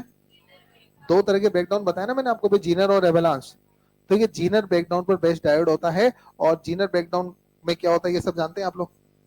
जीनर ब्रेकडाउन तब होता है जब डायोड की डोपिंग बहुत हाई होती है। हाई डोपिंग वाला डायोड में क्या जीनर ब्रेकडाउन होता है ना। और जीनर ब्रेकडाउन जनरली कम वोल्टेज पर या हाई वोल्टेज पर। और जीनर ब्रेकडाउन के अंदर जो कोवेलेंट बॉन्ड्स टूटते हैं वो इलेक्ट्रॉन्स के कोलिजन से कि इलेक्ट्रिक फील्ड की वजह से। तो strong electric field depression region के अंदर आ जाता है, जिसकी वजह से कोवेलेंट बॉन्ड्स टूटते हैं, और कोवेलेंट बॉन्ड टूटने से उसमें लार्ज करंट अपने को जंक्शन में मिलती है। और जब जंक्शन का ब्रेकडाउन होता है ना, जब किसी पीएन जंक्शन का ब्रेकडाउन होता है तो ब्रेकडाउन के उसका वोल्टेज कांस्टेंट रहता है। ब्रेकडाउन के समय उसका वोल्टेज चेंज नहीं होता, वो अपने रेजिस्टेंस को इस तरह से बदलता है कि उसका वोल्टेज चेंज नहीं हो, वोल्टेज को अपने कांस्टेंट मेंटेन रखता है ब्रेकडाउन के समय, है ना। V बराबर आई आर सुना है ना आपने, तो ब्रेकडाउन के समय जब आई बढ़ जाता है ना तो आर उसका कम हो जाता है, कुल मिला के वी को वो कॉन्स्टेंटली मेंटेन रखता है। तो ब्रेकडाउन के समय जंक्शन का वोल्टेज कांस्टेंट रहता है, वोल्टेज चेंज नहीं होता है। क्या मामला समझ गया? और ये प्रॉपर्टी जीनर डायोड को अपने लिए यूजफुल बनाती है, और इस प्रॉपर्टी की मदद से अपन जीनर डायोड को एज ए वोल्टेज रेगुलेटर काम में लेते हैं, वोल्टेज को रेगुलेट करने के काम में लेते हैं। जब अपने को वोल्टेज को रेगुलेट करना होता है तो अपन जीनर डायोड को काम में लेते हैं। किस तरह से काम में लेते हैं मैं आपको समझाता हूँ, इधर सुनो। अच्छा देखो, आप याद करो कि जब अपन इलेक्ट्रिसिटी पढ़ रहे थे तो वहां पर मैंने एक चीज आपको बताई थी कि कोई भी डिवाइस जो होती है ना उसके लिए current rating, voltage rating, power rating ये सब डिफाइंड होती है। जैसे मान लो सपोज करो कि कोई बल्ब लेके आया मार्केट से, ये कोई बल्ब हम मार्केट से लेकर आए, इस पर लिखा है 100 वोल्ट और 200 वाट, तो ये डेटा आपको क्या मैसेज दे रहा है बताओ? ये इसकी वोल्टेज रेटिंग है और इसकी पावर रेटिंग है, समझ गए? ये डेटा ये बताना चाहता है आपको, ये जो डेटा बल्ब पर प्रिंट है ये डेटा ये बताना चाह रहा है, ये डेटा ये इन्फॉर्मेशन आपको दे रहा है कि इस बल्ब को आप 100 वोल्ट तक ही यूज कर सकते हो। 100 वोल्ट तक तो ये बल्ब सेफली आप इसको यूज कर सकते हो, 100 वोल्ट से ज्यादा अगर आपने इसको यूज किया तो ये बल्ब खराब हो जाएगा। इसका मतलब यही हुआ ना। कितनी मैक्सिमम करंट आप इस बल्ब में फ्लो करा सकते हो? अरे करंट रेटिंग पूछ रहा हूं मैं, आई बराबर होता है P बाई वी, तो P कितना 200 और V कितना 100, मतलब 2 एम्पियर इसकी करंट रेटिंग हो गई। करंट रेटिंग कितनी हो गई? तो अगर मैं बोलूं कि यार कितना मैक्सिमम वोल्टेज आप बल्ब पर लगा सकते हो तो 100 वोल्ट, 100 से ज्यादा लगाओगे तो बल्ब खराब हो जाएगा। कितना मैक्सिमम करंट आप इस बल्ब के थ्रू फ्लो कर सकते हो? 2 एम्पियर। 2 एम्पियर तक के करंट को तो बल्ब झेल जाएगा, उसके ऊपर फैल जाएगा। ये इसका मतलब हुआ ना। मैक्सिमम कितना करंट झेल सकता है बल्ब? 2 एम्पियर, उससे ज्यादा करंट इसमें फ्लो नहीं करवा सकते। या वोल्टेज के हिसाब से बात करें तो मैक्सिमम 100 वोल्टेज तक आप इसको ऑपरेट कर सकते हो, 100 वोल्ट तक यूज कर सकते हो। 100 से ऊपर वोल्टेज पर ये बल्ब खराब हो जाएगा। ये इसका वोल्टेज रेटिंग हो गया और ये इसका करंट रेटिंग हो गया। वैसे हर डिवाइस का अपना वोल्टेज रेटिंग और करंट रेटिंग होता है, यस और नो? अच्छा जैसे मान लीजिए सपोज, जैसे मान लो कि अपने मोबाइल की जो बैटरी है उसको अपन चार्ज कर रहे हैं, क्या कर रहे हैं अपन उसको, तो उसका भी अपना एक वोल्टेज रेटिंग, उसका भी अपना एक करंट रेटिंग है, मतलब उसमें भी एक फिक्स है कि यार इतने वोल्टेज तक की सप्लाई दे सकते। जैसे मोबाइल की 9-10 वोल्ट की बैटरी है ना, तो 10 वोल्ट, 11 वोल्ट, 12 वोल्ट तक की सप्लाई तक तो उसमें दे सकते हो। उस 10 वोल्ट की बैटरी पर 200 वोल्ट लगा दो तो बैटरी खराब हो जाएगी। करंट रेटिंग भी होती है उसके लिए कि जैसे मान लीजिए कि 2 एम्पियर तक का करंट वो बैटरी झेल सकती है, उससे ज्यादा करंट अगर आप इसमें फ्लो करा दे तो बैटरी खराब हो जाएगी। मतलब हर डिवाइस के लिए अपनी वोल्टेज रेटिंग और अपनी करंट रेटिंग होती है। बोलो क्लियर है? अच्छा जैसे मान लो सपोज मेरे पास एक मोबाइल है, मोबाइल का कोई ना कोई रेजिस्टेंस भी होगा। मोबाइल का जो रेजिस्टेंस है उसको मैं लोड रेजिस्टेंस मान लेता हूं, और मान लेते कि मोबाइल का रेजिस्टेंस मान लीजिए कि 400 ओम है। मोबाइल में जो बैटरी मान लो उसका रेजिस्टेंस कितना है? 400 ओम। उस रेजिस्टेंस को मैं टेक्निकल टर्म में बोलता हूँ लोड रेजिस्टेंस। बोलो क्लियर है? इसको मुझे चार्ज करना है। चार्ज करने के लिए मान लीजिए कि मेरे पास से बैटरी है। अच्छा मान लेते हैं कि इसकी जो वोल्टेज रेटिंग है ना, सपोज इसकी वोल्टेज रेटिंग मान लीजिए कि 10 वोल्ट है। इसकी वोल्टेज रेटिंग कितनी है? ये मोबाइल की एक बैटरी है, 400 ओम इसका रेजिस्टेंस है और इसके वोल्टेज रेटिंग 10 वोल्ट है। इस डेटा का मतलब बताओ आप क्या समझे? भाई 10 से ज्यादा वोल्टेज इस पर मत लगा देना, 10 से ज्यादा वोल्टेज लगा दिया तो ये खराब हो जाएगा। 10 से कम तक के वोल्टेज को तो झेल जाएगा। ये बैटरी 10 वोल्ट तक को तो बियर कर सकती है, 10 से ज्यादा वोल्ट को ये बियर नहीं कर सकती। अच्छा मैंने इस बैटरी पर 8 वोल्ट लगा दिया, बिल्कुल ये बियर कर जाएगी ये बैटरी इसको, 8 वोल्ट को तो, 10 वोल्ट रेटिंग है ना उसकी। अच्छा मैंने इस पर 12 वोल्ट लगा दिया तो बियर नहीं करेगी। तो बोलो मैं चाहता हूं कि यार इस आरएल पर वोल्टेज 10 रहे, 10 से ज्यादा नहीं जाए, तो क्या करें? इसके सीरीज में एक और रेजिस्टेंस लगा दो। ये तरीके से बता रखे मैंने आपको। सीरीज में एक और रेजिस्टेंस लगा दो, मान लो कि 100 ओम का रेजिस्टेंस लगा दिया मैंने। कितने ओम का? 100 ओम का रेजिस्टेंस लगा दिया। तो जो वोल्टेज जब यहाँ लगेगा ना वो पूरा इसको थोड़ी मिलेगा, वो दो जगह बटेगा। पहले तो क्या था, ये अकेला था तो जो वोल्टेज यहाँ लग रहा था वो सारा वहां जा रहा था, पूरा वोल्टेज उसी पर जाकर ड्रॉप हो रहा था। लेकिन अब जो वोल्टेज यहाँ लगेगा वो पूरा उसी पर ड्रॉप होगा क्या? दो जगह डिस्ट्रीब्यूट होगा। जैसे मान लीजिए कि सपोज आपने यहाँ पर 10 वोल्ट लगा दिया ना, तो पूरा 10 वोल्ट इसको थोड़ी मिल जाएगा। सीरीज में वोल्टेज का बंटवारा करना सिखा रखा है मैंने, V proportional to R, resistance के रेशियो में डिवाइड होगा। रेजिस्टेंस का रेशियो है 1:4, ये सब मैंने खूब सिखा रखा है आपको। खूब प्रैक्टिस करा। देखिए रेजिस्टेंस का रेशियो क्या है 1/4, तो वोल्टेज भी 1/4 के रेशियो में बटेगा, और 1/4 के रेशियो में जब वोल्टेज बटेगा तो ये तो आएगा 2 और ये आएगा 8। बोलो भाई, तो आपने 10 वोल्ट लगाया तो पूरा 10 वहां थोड़ी जाएगा, 2 और 8 के फॉर्म में बटेगा, तो आपके मोबाइल की बैटरी उसमें तो 8 वोल्ट ही जा रहा है, तो 8 वोल्ट तक क्या सेफली काम कर रही है वो। अच्छा मान लीजिए कि वोल्टेज फ्लक्चुएशन हुआ है, घर में जैसे वोल्टेज फ्लक्चुएट करते हैं ना, तो अचानक से वोल्टेज हाई नहीं हो जाता कभी कभी। तो मान लो कि जैसे आप तो सोच के चल रहे थे कि यहाँ पर 10 वोल्ट की सप्लाई है, तो 10 वोल्ट के हिसाब से तो वहां पर 8 वोल्ट पहुंच रहा है और आपके मोबाइल की बैटरी अच्छे से चार्ज हो रही है। अचानक से मान लीजिए कि वोल्टेज फ्लक्चुएट हुआ और वोल्टेज फ्लक्चुएट होने से मान लीजिए कि वोल्टेज 10 से 12 हो गया, तो क्या होगा। अब ये 12 दो जगह बटेगा ना, 6 फिर अच्छा 1:4 में, अच्छा 1:4 में बांटोगे तो ये आएगा आपका 2.4 और ये आएगा 9.6। बांट के देख लेना, बताइए क्या मोबाइल की बैटरी भी बढ़िया काम कर रही है कि खराब हो जाएगी।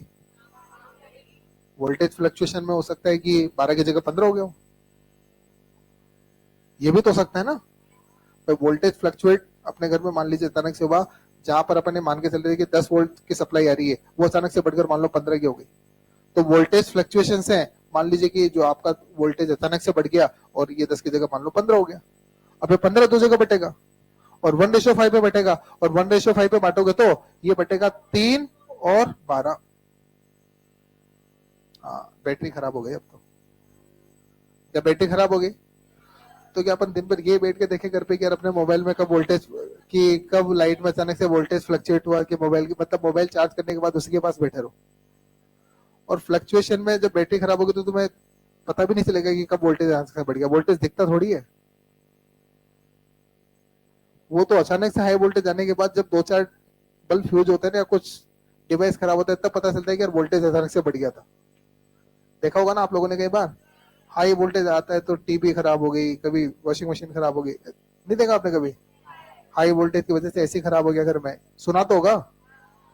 तो बस ये सब अब उसको देखने थोड़ी बैठते हो तुम लोग, वो तो होने के बाद पता चलता है कि हाँ यार वोल्टेज हाई आ गया था अचानक से। ठीक है, तो क्या करें बताओ।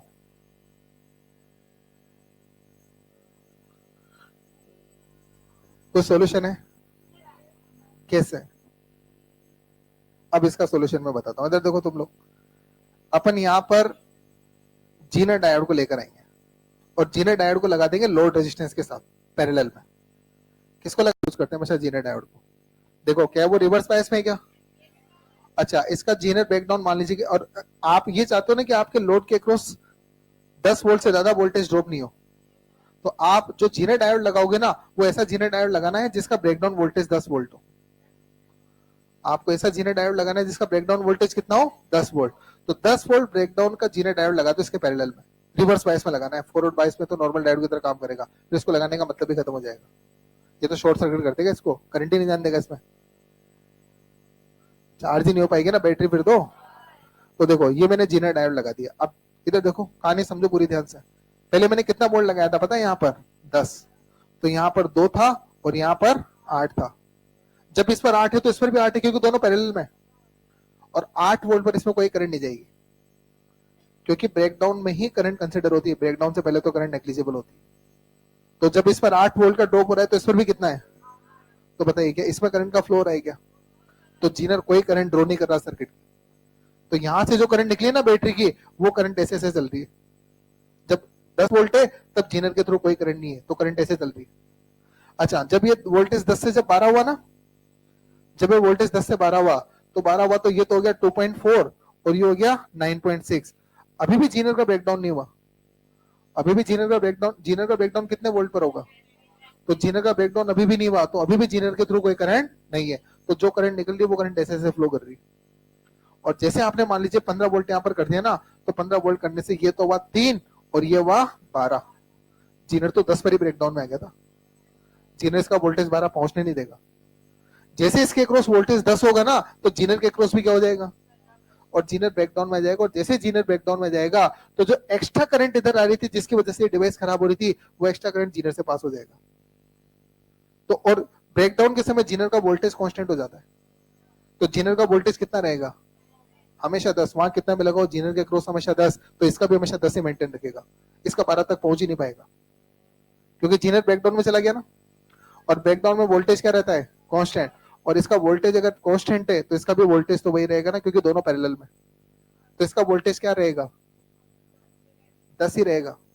15 लगा दिया ना तो भी इसका वोल्टेज 12 नहीं हो पाएगा, तो आपने कितना लगाया था, 15। तो जीनर ब्रेकडाउन में चला गया तो इसका वोल्टेज कांस्टेंट है, तो इसका भी वोल्टेज कांस्टेंट है, इसका वोल्टेज क्या रहेगा, 10। तो आपने लगाया 15 था, अब इस आरएल को आपको 12 पहुंचे ही नहीं, आरएल का वोल्टेज 10 पर ही रह गया, तो बताओ यहाँ कितना ड्रॉप होगा। जोड़ बाकी सही कर लो अपने लड़ाई को, 15 यहाँ में 10 यहाँ है, तो 5 यहाँ पर होगा। वो 3 तो जब होता जब जीनर पिक्चर में नहीं होता, अगर जीनर नहीं होता 3 और 12 होता है, जीनर पिक्चर में होने से जीनर का 10, तो इसका भी हमेशा 10। तो आपने 15 लगाया था ना, तो इसको कितना मिला, और इसको अगर 20 भी हो जाता ना तो भी इसका 10 ही रहता, वो बाकी 10 यहाँ होता। समझ गए। अगर यहाँ पर तुम 18 वोल्ट लगाते हो तो क्या होता, 18 वोल्ट लगाते हो तो यहाँ पर तो भी 10 ही रहता, यहाँ पर 8 होता। बोलो क्लियर है। तो जीनर को लगाने का फायदा पता है क्या हो रहा है, वो आरएल के वोल्टेज को 10 से ज्यादा जाने नहीं दे रहा, तो क्या आरएल के क्रॉस का कांस्टेंट वोल्टेज को मेंटेन करने का काम कर रहा है। तो this is the use of Zener diode as a voltage regulator. तो वोल्टेज रेगुलेशन के काम में आता है, किसके काम में आता है, तो जीनर डायोड को अपन वोल्टेज रेगुलेशन के काम में लेते हैं, और जीनर डायोड वोल्टेज रेगुलेशन के पर्पज के काम में आता है। भाई देखो, जब तक यहाँ पर वोल्टेज 10 से ज्यादा नहीं आ रहा तो जीनर आराम से आराम कर रहा है, कोई करंट नहीं जा रही इसमें। जीनर एक्शन में कब आएगा बताओ आप, जैसे जीनर को लगेगा कि यार इस पर 10 वोल्ट आ गया तो जीनर तुरंत एक्शन में आ जाएगा। जब तक इस पर वोल्टेज 10 से कम है तब तक जीनर चुपचाप आराम कर रहा है, और जो भी करंट आ रही है वो सारी ऐसे फ्लो कर रही है। और जैसे जीनर को लगेगा यहाँ पर 10 आ गया, अब जीनर एक्शन में आ जाएगा, अब जो भी एक्स्ट्रा करंट आएगी ना वो इसमें से नहीं जाने देगा, जीनर के थ्रू पास हो जाएगी वो एक्स्ट्रा करंट। क्या समझ में आ रही है बात, कितने बच्चों के बात समझ में आ रही है। तो ये क्या है सर्किट बताओ। कुछ नहीं सर, जो पढ़ा है बस वही है। क्या है ये circuit, Zener diode as a voltage regulator. तो सुनो, जीनर डायोड के बारे में बात करते हैं। सिंपल डायोड या स्पेशल डायोड, क्या स्पेशल काम है इसका, वोल्टेज को रेगुलेट करने के काम आता है। तो Zener diode work as a voltage regulator और used in reverse bias under breakdown condition. Normal condition में, ब्रेकडाउन कंडीशन। और ब्रेकडाउन के अंदर डायोड की खास बात ये होती है कि ब्रेकडाउन के समय डायोड का वोल्टेज कांस्टेंट रहता है। ये प्रॉपर्टी अपने को यूजफुल बनाती है डायोड को काम में लेने के लिए। अच्छा, फॉरवर्ड बायस में काम में लोगे तो नॉर्मल डायोड की तरह काम करेगा, कोई फायदा नहीं है फिर इसको अलग से बनाने का। सिंपल डायोड ही काम में ले लेंगे, फिर तो कॉस्टली भी पड़ता है। क्लियर है बात। अच्छा, तो ये जीनर डायोड। अच्छा, जीनर डायोड की प्रॉपर्टी कौन से ब्रेकडाउन पर बेस्ड होता है। जीनर डायोड में कौन से टाइप का ब्रेकडाउन होता है, नाम से पता चल रहा है यार, क्या दिमाग लगाना है। Zener diode is based on the Zener breakdown. तो ये हाई डोपिंग वाला पीएन जंक्शन है कि लो डोपिंग वाला, हाई डोपिंग वाला पीएन जंक्शन है, और इसमें डिप्लेशन लेयर थिन होती है या थिक होती है। ठीक, तो लिखना शुरू करेंगे। सबसे पहले तो लिखो जीनर डायोड। जीनर डायोड में पहले तो ये फोटो बना, ये सिंबल बना दो बस इसका, पहले तो बनाओ फटाफट से।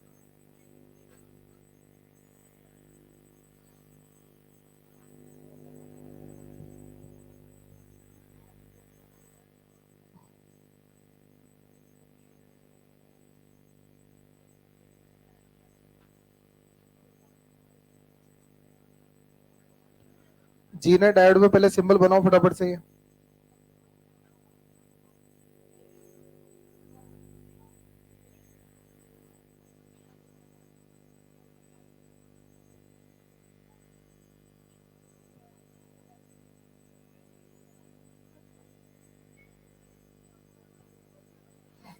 चलो हो गया, सिंबल बन गया इसका।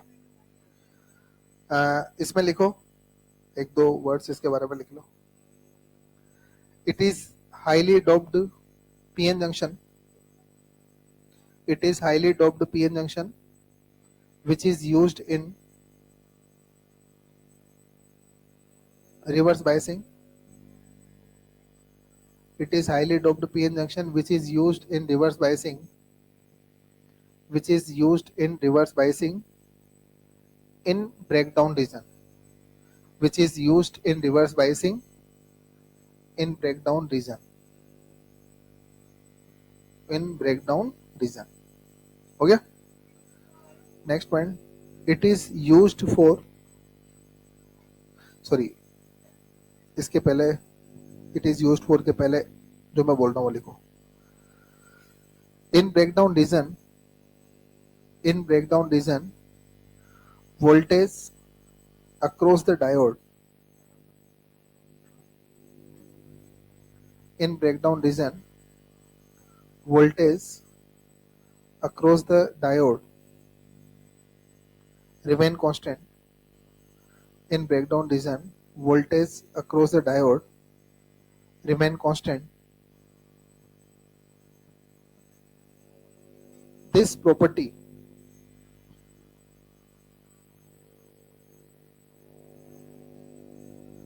property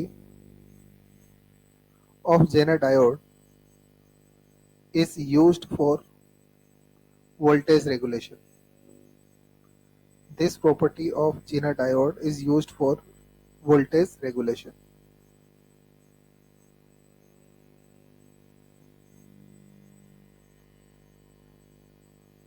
हो गया? अब हेडिंग लिख लें आप लोग, Zener diode as a voltage regulator. Zener diode as a voltage regulator. Zener diode as a voltage regulator. अब इसमें ना ये सर्किट बनाना है आपको, और ये स्टैंडर्ड सर्किट है, याद रखना है, क्योंकि Zener diode के जो भी न्यूमेरिकल्स आएंगे ना उसमें हमेशा ये सर्किट काम में आएगा। देखो ये तो क्या हो गया, सप्लाई वोल्टेज हो गया V, इसको मैं बोल रहा हूँ सप्लाई वोल्टेज। क्या बोल रहे हैं इसको? ये सप्लाई वोल्टेज। अच्छा, ये साथ में एक सीरीज में रेजिस्टेंस लगाया जाता है, क्यों लगाया जाता है? रीजन समझ में आया इसका? कितने बच्चों को इसका रीजन समझ में आ गया बताओ? सीरीज में लगाए गए रेजिस्टेंस का रीजन क्या है? अगर ये नहीं लगाओगे तो सारा वोल्टेज जेनर पर जाएगा और जेनर भी खराब होने के चांसेस रहते हैं। तो जेनर ये है, कौन सा रेजिस्टेंस है? ये सीरीज रेजिस्टेंस है ना, और जो लोड रेजिस्टेंस होगा वो जेनर के पैरेलल में कनेक्टेड होगा। अच्छा, ये तो क्या हुआ, VZ। सर्किट बनाओ बेटा आप लोग।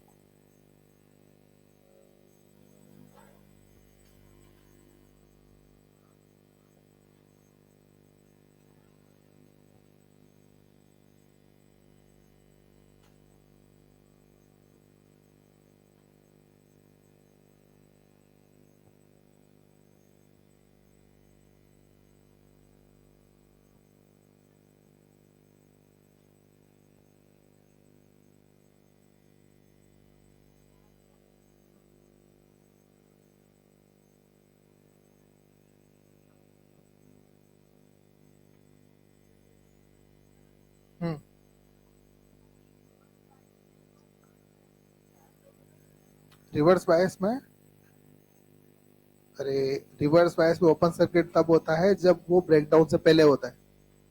तो अभी पूरी कहानी में ये तो समझाया था मैंने कि अगर ब्रेकडाउन नहीं है तो जीनर डायोड में कोई करंट नहीं जा रही है, लेकिन ब्रेकडाउन के समय उसका रेजिस्टेंस डिक्रीज हो जाता है, तभी तो करंट लार्ज हो जाती है। तो ब्रेकडाउन के समय वो ओपन सर्किट नहीं होता है, ब्रेकडाउन से पहले ओपन सर्किट होता है। वो ब्रेकडाउन में करंट कंसिडरेबल होती है।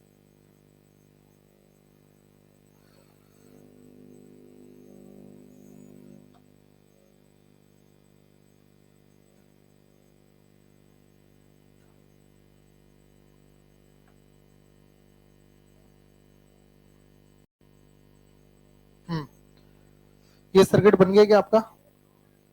फटाफट से बनाओ इसको, जल्दी से सर्किट बनाओ आप। Zener diode as a voltage regulator वाला सर्किट फटाफट कंप्लीट करो आप।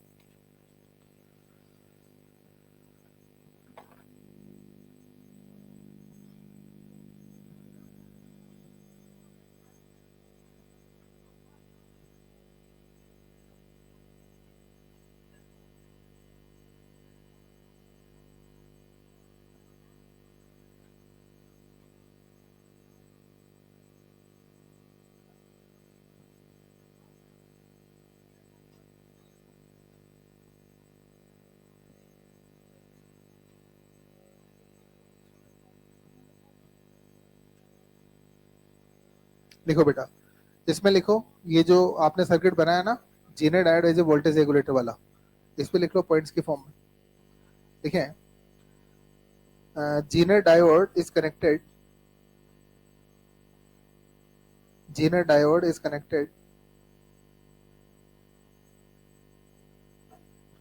in reverse bias. Zener diode is connected in reverse bias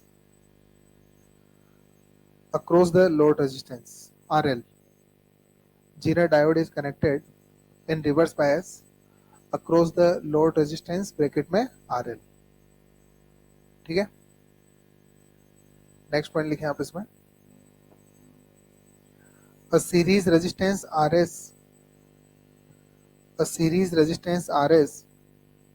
bracket में RS is connected before it. A series resistance RS connected before it to limit the current.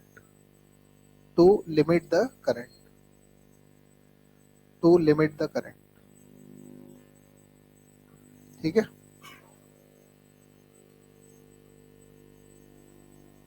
चलिए एक question पूछूं मैं आपसे. क्वेश्चन की लैंग्वेज लिखो पहले तो आप.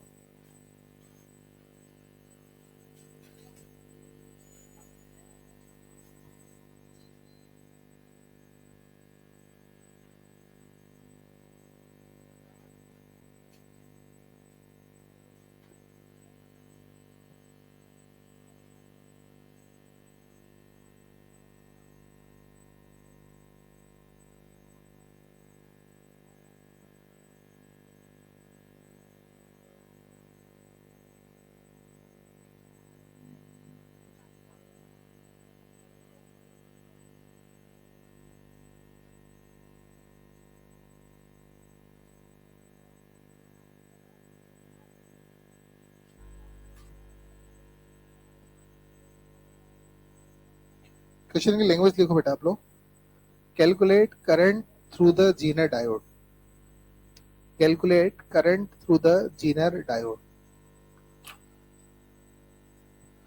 अच्छा देखो, पहले तो आप सुन लो, पहले तो कुछ बातें सिखानी है मेरे को, वो सीखना आप लोग. Calculate current through the Zener diode. एक बार बोर्ड पे देखें सब लोग. सबसे पहले तो ये जान लो कि अगर जीनर ब्रेकडाउन रीजन में है तो करंट पास होगा, और जीनर का वोल्टेज अगर ब्रेकडाउन से कम आ रहा है तो उसमें करंट जीरो होगी. समझ गए? तो जब भी ऐसा क्वेश्चन आता है कि यार calculate current through the Zener diode, तो सबसे पहले तो ये चेक कर लो कि यार जीनर ब्रेकडाउन में भी है कि नहीं है. जैसे मान लो इधर देखो आप, अभी मैंने एग्जांपल लिया था ना वो, जैसे यहाँ पर मान लीजिए कि 8 वोल्ट लगाया था मैंने,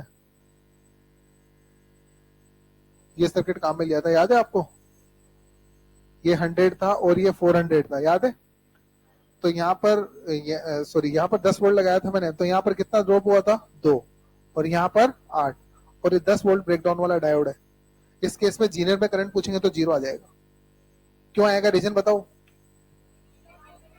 ब्रेकडाउन से कम वोल्टेज है इस पर तो, और जब तक ब्रेकडाउन नहीं होगा तब तक करंट इसमें कंसिडरेबल नहीं होगा. ये बात समझ में आ गई? तो पहले तो सुनो, जब भी ऐसा सुनोगे तो समझ में आएगा. देखो आपको जब भी ऐसा सवाल आएगा ना, तो बिना जीनर के वोल्टेज को डिवाइड करके देखो आप.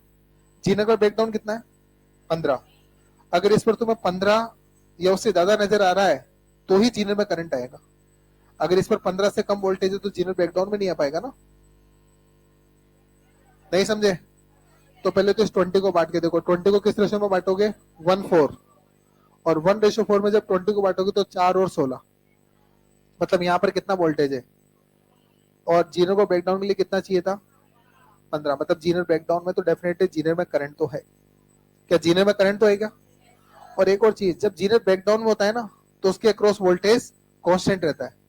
अच्छा, तो यहाँ पर 15 वोल्ट इसका ब्रेकडाउन है ना, तो जीनर इसके अक्रॉस 16 वोल्ट जाने देगा कि नहीं जाने देगा? नहीं जाने देगा. तो अगर यहाँ पर 15 वोल्ट है ना, तो इस लोड का जो वोल्टेज है बोलो वो भी क्या रहेगा? 15 रहेगा. इसका वोल्टेज 15 से ज्यादा जाने नहीं देगा. आपने सप्लाई कितना लगाया था? 20. क्या 20 में से लोड पर तो 15 का ड्रॉप है, तो सीरीज पर बोलो वोल्टेज ड्रॉप कितना है? तो सीरीज पर 5 वोल्ट का ड्रॉप है. क्या सीरीज पर 5 वोल्ट का ड्रॉप है ना? अच्छा एक बात बताओ, यहाँ से जो करंट निकली है ना, बैटरी से जो करंट निकली है, ये करंट मान लीजिए कि आई है, अब ये करंट यहाँ तक आ गई, अब मुझे पता है कि जीनर में भी करंट जा रही है और लोड में भी करंट जाती है। जीनर में जो जाने वाली करंट है उस करंट को मैं आईजेड मान लेता हूँ और लोड में जाने वाली करंट को आईएल मान लेता हूँ। मुझे ये आईजेड चाहिए। मेरा सवाल क्या है? आईजेड। अच्छा, आई बराबर होता है वी बाई आर। आई बराबर क्या होता है? ये आई निकाल सकता हूं मैं, क्योंकि यहाँ का भी और यहाँ का आर पता है। मैं ये वाली आई भी निकाल सकता हूँ, क्योंकि यहाँ का भी और यहाँ का आर पता है। मैं ये वाली आई नहीं निकाल सकता, क्योंकि मुझे सिर्फ वी पता है, इसका आर तो पता ही नहीं है डायोड का। नहीं समझे? अच्छा, कौन कौन इस आई की वैल्यू निकाल के दे सकता है बताना। इस आई की वैल्यू कौन कौन निकाल सकता है? इस आई की वैल्यू क्या? वी बाई आर ना। यहाँ पर वी कितना? 5, आर कितना? 250। तो क्या बोलो 1/50 एम्पियर ना, और 1/50 एम्पियर का मतलब 20 मिली एम्पियर। कितने बच्चे इस आईएल की वैल्यू निकाल सकते बताओ? यहाँ का वी और यहाँ का आर पता है। तो देखो, अगर मुझे आईएल की वैल्यू निकालनी है तो बोलो वी कितना है? 15, और बोलो ये कितना है? 1000। तो ये आपके पास आ गया 15 मिली एम्पियर। सुनो, कोई बात नहीं, आप अगर आईजेड निकालना चाहते हो तो लगा दो केसीएल। जरूरी है कि वी बाई आर से निकालो। भाई यहां से कितनी आ रही है? 20 में से इधर कितनी है? तो 5 का। तो केसीएल से निकाल दो ना। वी बाई आर से नहीं निकाल पा रहे तो केसीएल से निकाल दो। तो आईजेड बराबर बोलो क्या हो जाएगा? आई माइनस आईएल। तो ये हो जाएगा 20 माइनस 15। तो बताओ जीनर में करंट बोलो कितनी हो गई? 5 मिली एम्पियर। कितने बच्चों को समझ में आ गया? तो मैं एक बात बता दूं आपको, जब भी सवाल आता है कि calculate current in the Zener diode, तो आई का फॉर्मूला वैसे तो वी बाई आर होता है। क्या होता है? इसका वी तो दिया रहेगा सवाल में, लेकिन इसका आर रहेगा नहीं। तो आई बराबर वी बाई आर से जीनर का करंट कभी नहीं निकलेगा। जीनर का करंट हमेशा केसीएल से निकलेगा, याद रखना। जीनर में करंट हमेशा कैसे निकलेगा? तो पहले ये करंट निकलेगा, फिर ये करंट निकलेगा, फिर केसीएल लगा के जीनर का करंट निकलेगा। समझ में आ गई क्या बात? कितने बच्चे बात को समझ के बताओ? लिख दो, एक सवाल और दूंगा अभी मैं। फटाफट लिखो इसको, एक और क्वेश्चन करना है उसके बाद आपको।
ये लिख दिया ना आपने?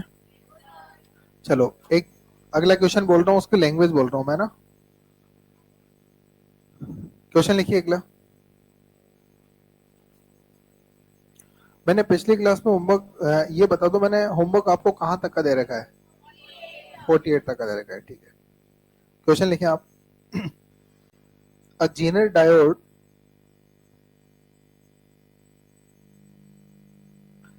a Zener diode of breakdown voltage 6 volt, Zener diode of breakdown voltage 6 volt is used to maintain Zener diode of breakdown voltage 6 volt is used to maintain constant voltage used to maintain constant voltage across load resistance used to maintain constant voltage across the load resistance 1000 ohm, load resistance 1000 ohm using a series resistance 100 ohm, using a series resistance 100 ohm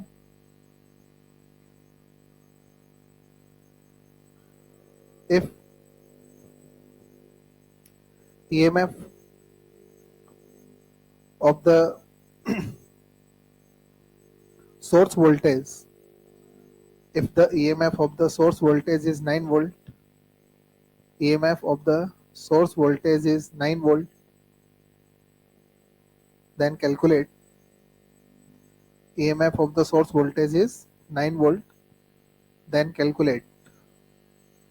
first इसमें लिखें, first इसमें लिखेंगे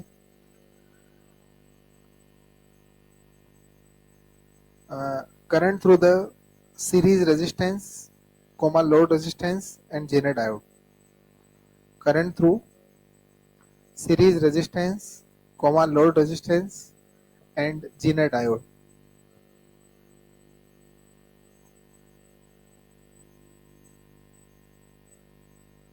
हो गया.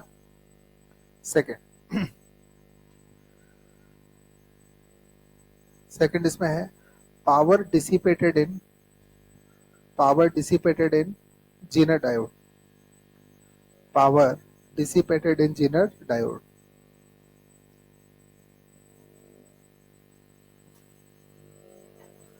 Try करोगे? चलो मुझे बस इतना सा समझा दो पहले तो आप लोग. ये क्वेश्चन बिना इस सर्किट के तो नहीं हो सकता.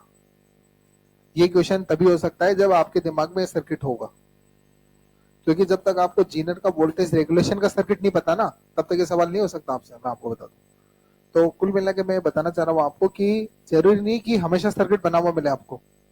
जैसे मैंने ये वाला क्वेश्चन लैंग्वेज के फॉर्म में लिख के दे दिया ना आपको. अब इस सवाल को वही बच्चे कर सकते हैं जिनके दिमाग में ये सर्किट पहले से हो, तो ये सवाल होगा, वरना नहीं हो पाएगा.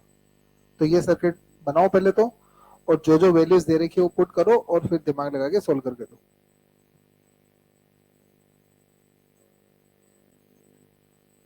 मैंने आखिरी जो होमवर्क दिया था वो किस पर्टिकुलर टॉपिक तक के लिए दिया था? एप्लीकेशन से पहले तक का दिया था ना. ठीक है, वैसे बैकली 2 क्लास में तो सिलेबस पूरा हो जाएगा. तो अगली क्लास में दूंगा मैं आपको होमवर्क. जब डायोड पूरा ही खत्म हो जाएगा ना, फिर लॉजिक गेट बचेगा, तो लॉजिक गेट के पहले तक डायोड के जो सारे सवाल है वो दे दूंगा मैं आपको. लिखो फटाफट, आंसर निकाल के दो.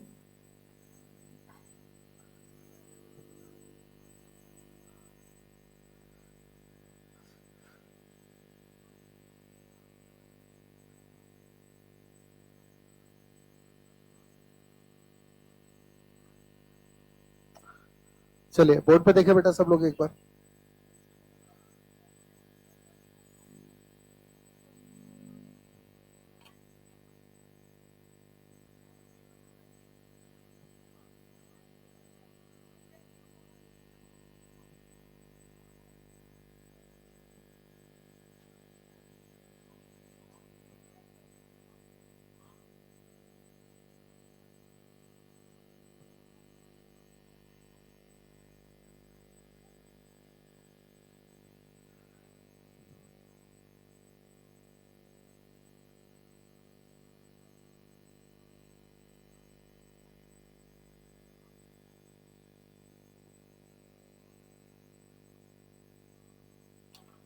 देखो मेरे हिसाब से ये सर्किट हो गया आपका. पहले तो इसने वैल्यूज दी है, तो जो इसका सर्किट होता है इसमें वैल्यूज को पुट कर दिया मैंने डायरेक्टली. क्या बात समझ में आ गई?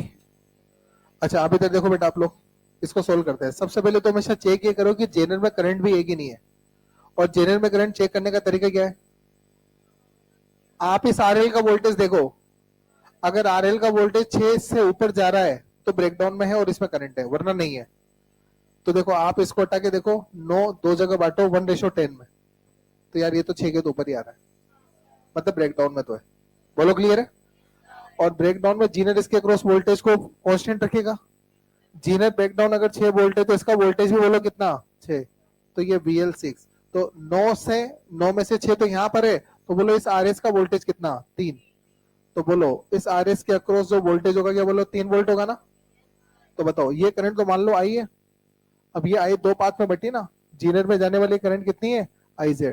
और लोड में जाने वाली IL. तो बताइए इस आई की वैल्यू कौन को निकाल सकता है, जल्दी बताओ। सीरीज रेजिस्टेंस में करंट, इसको मैं आई एस मान लेता हूं, क्या मान लेता हूं, आई एस।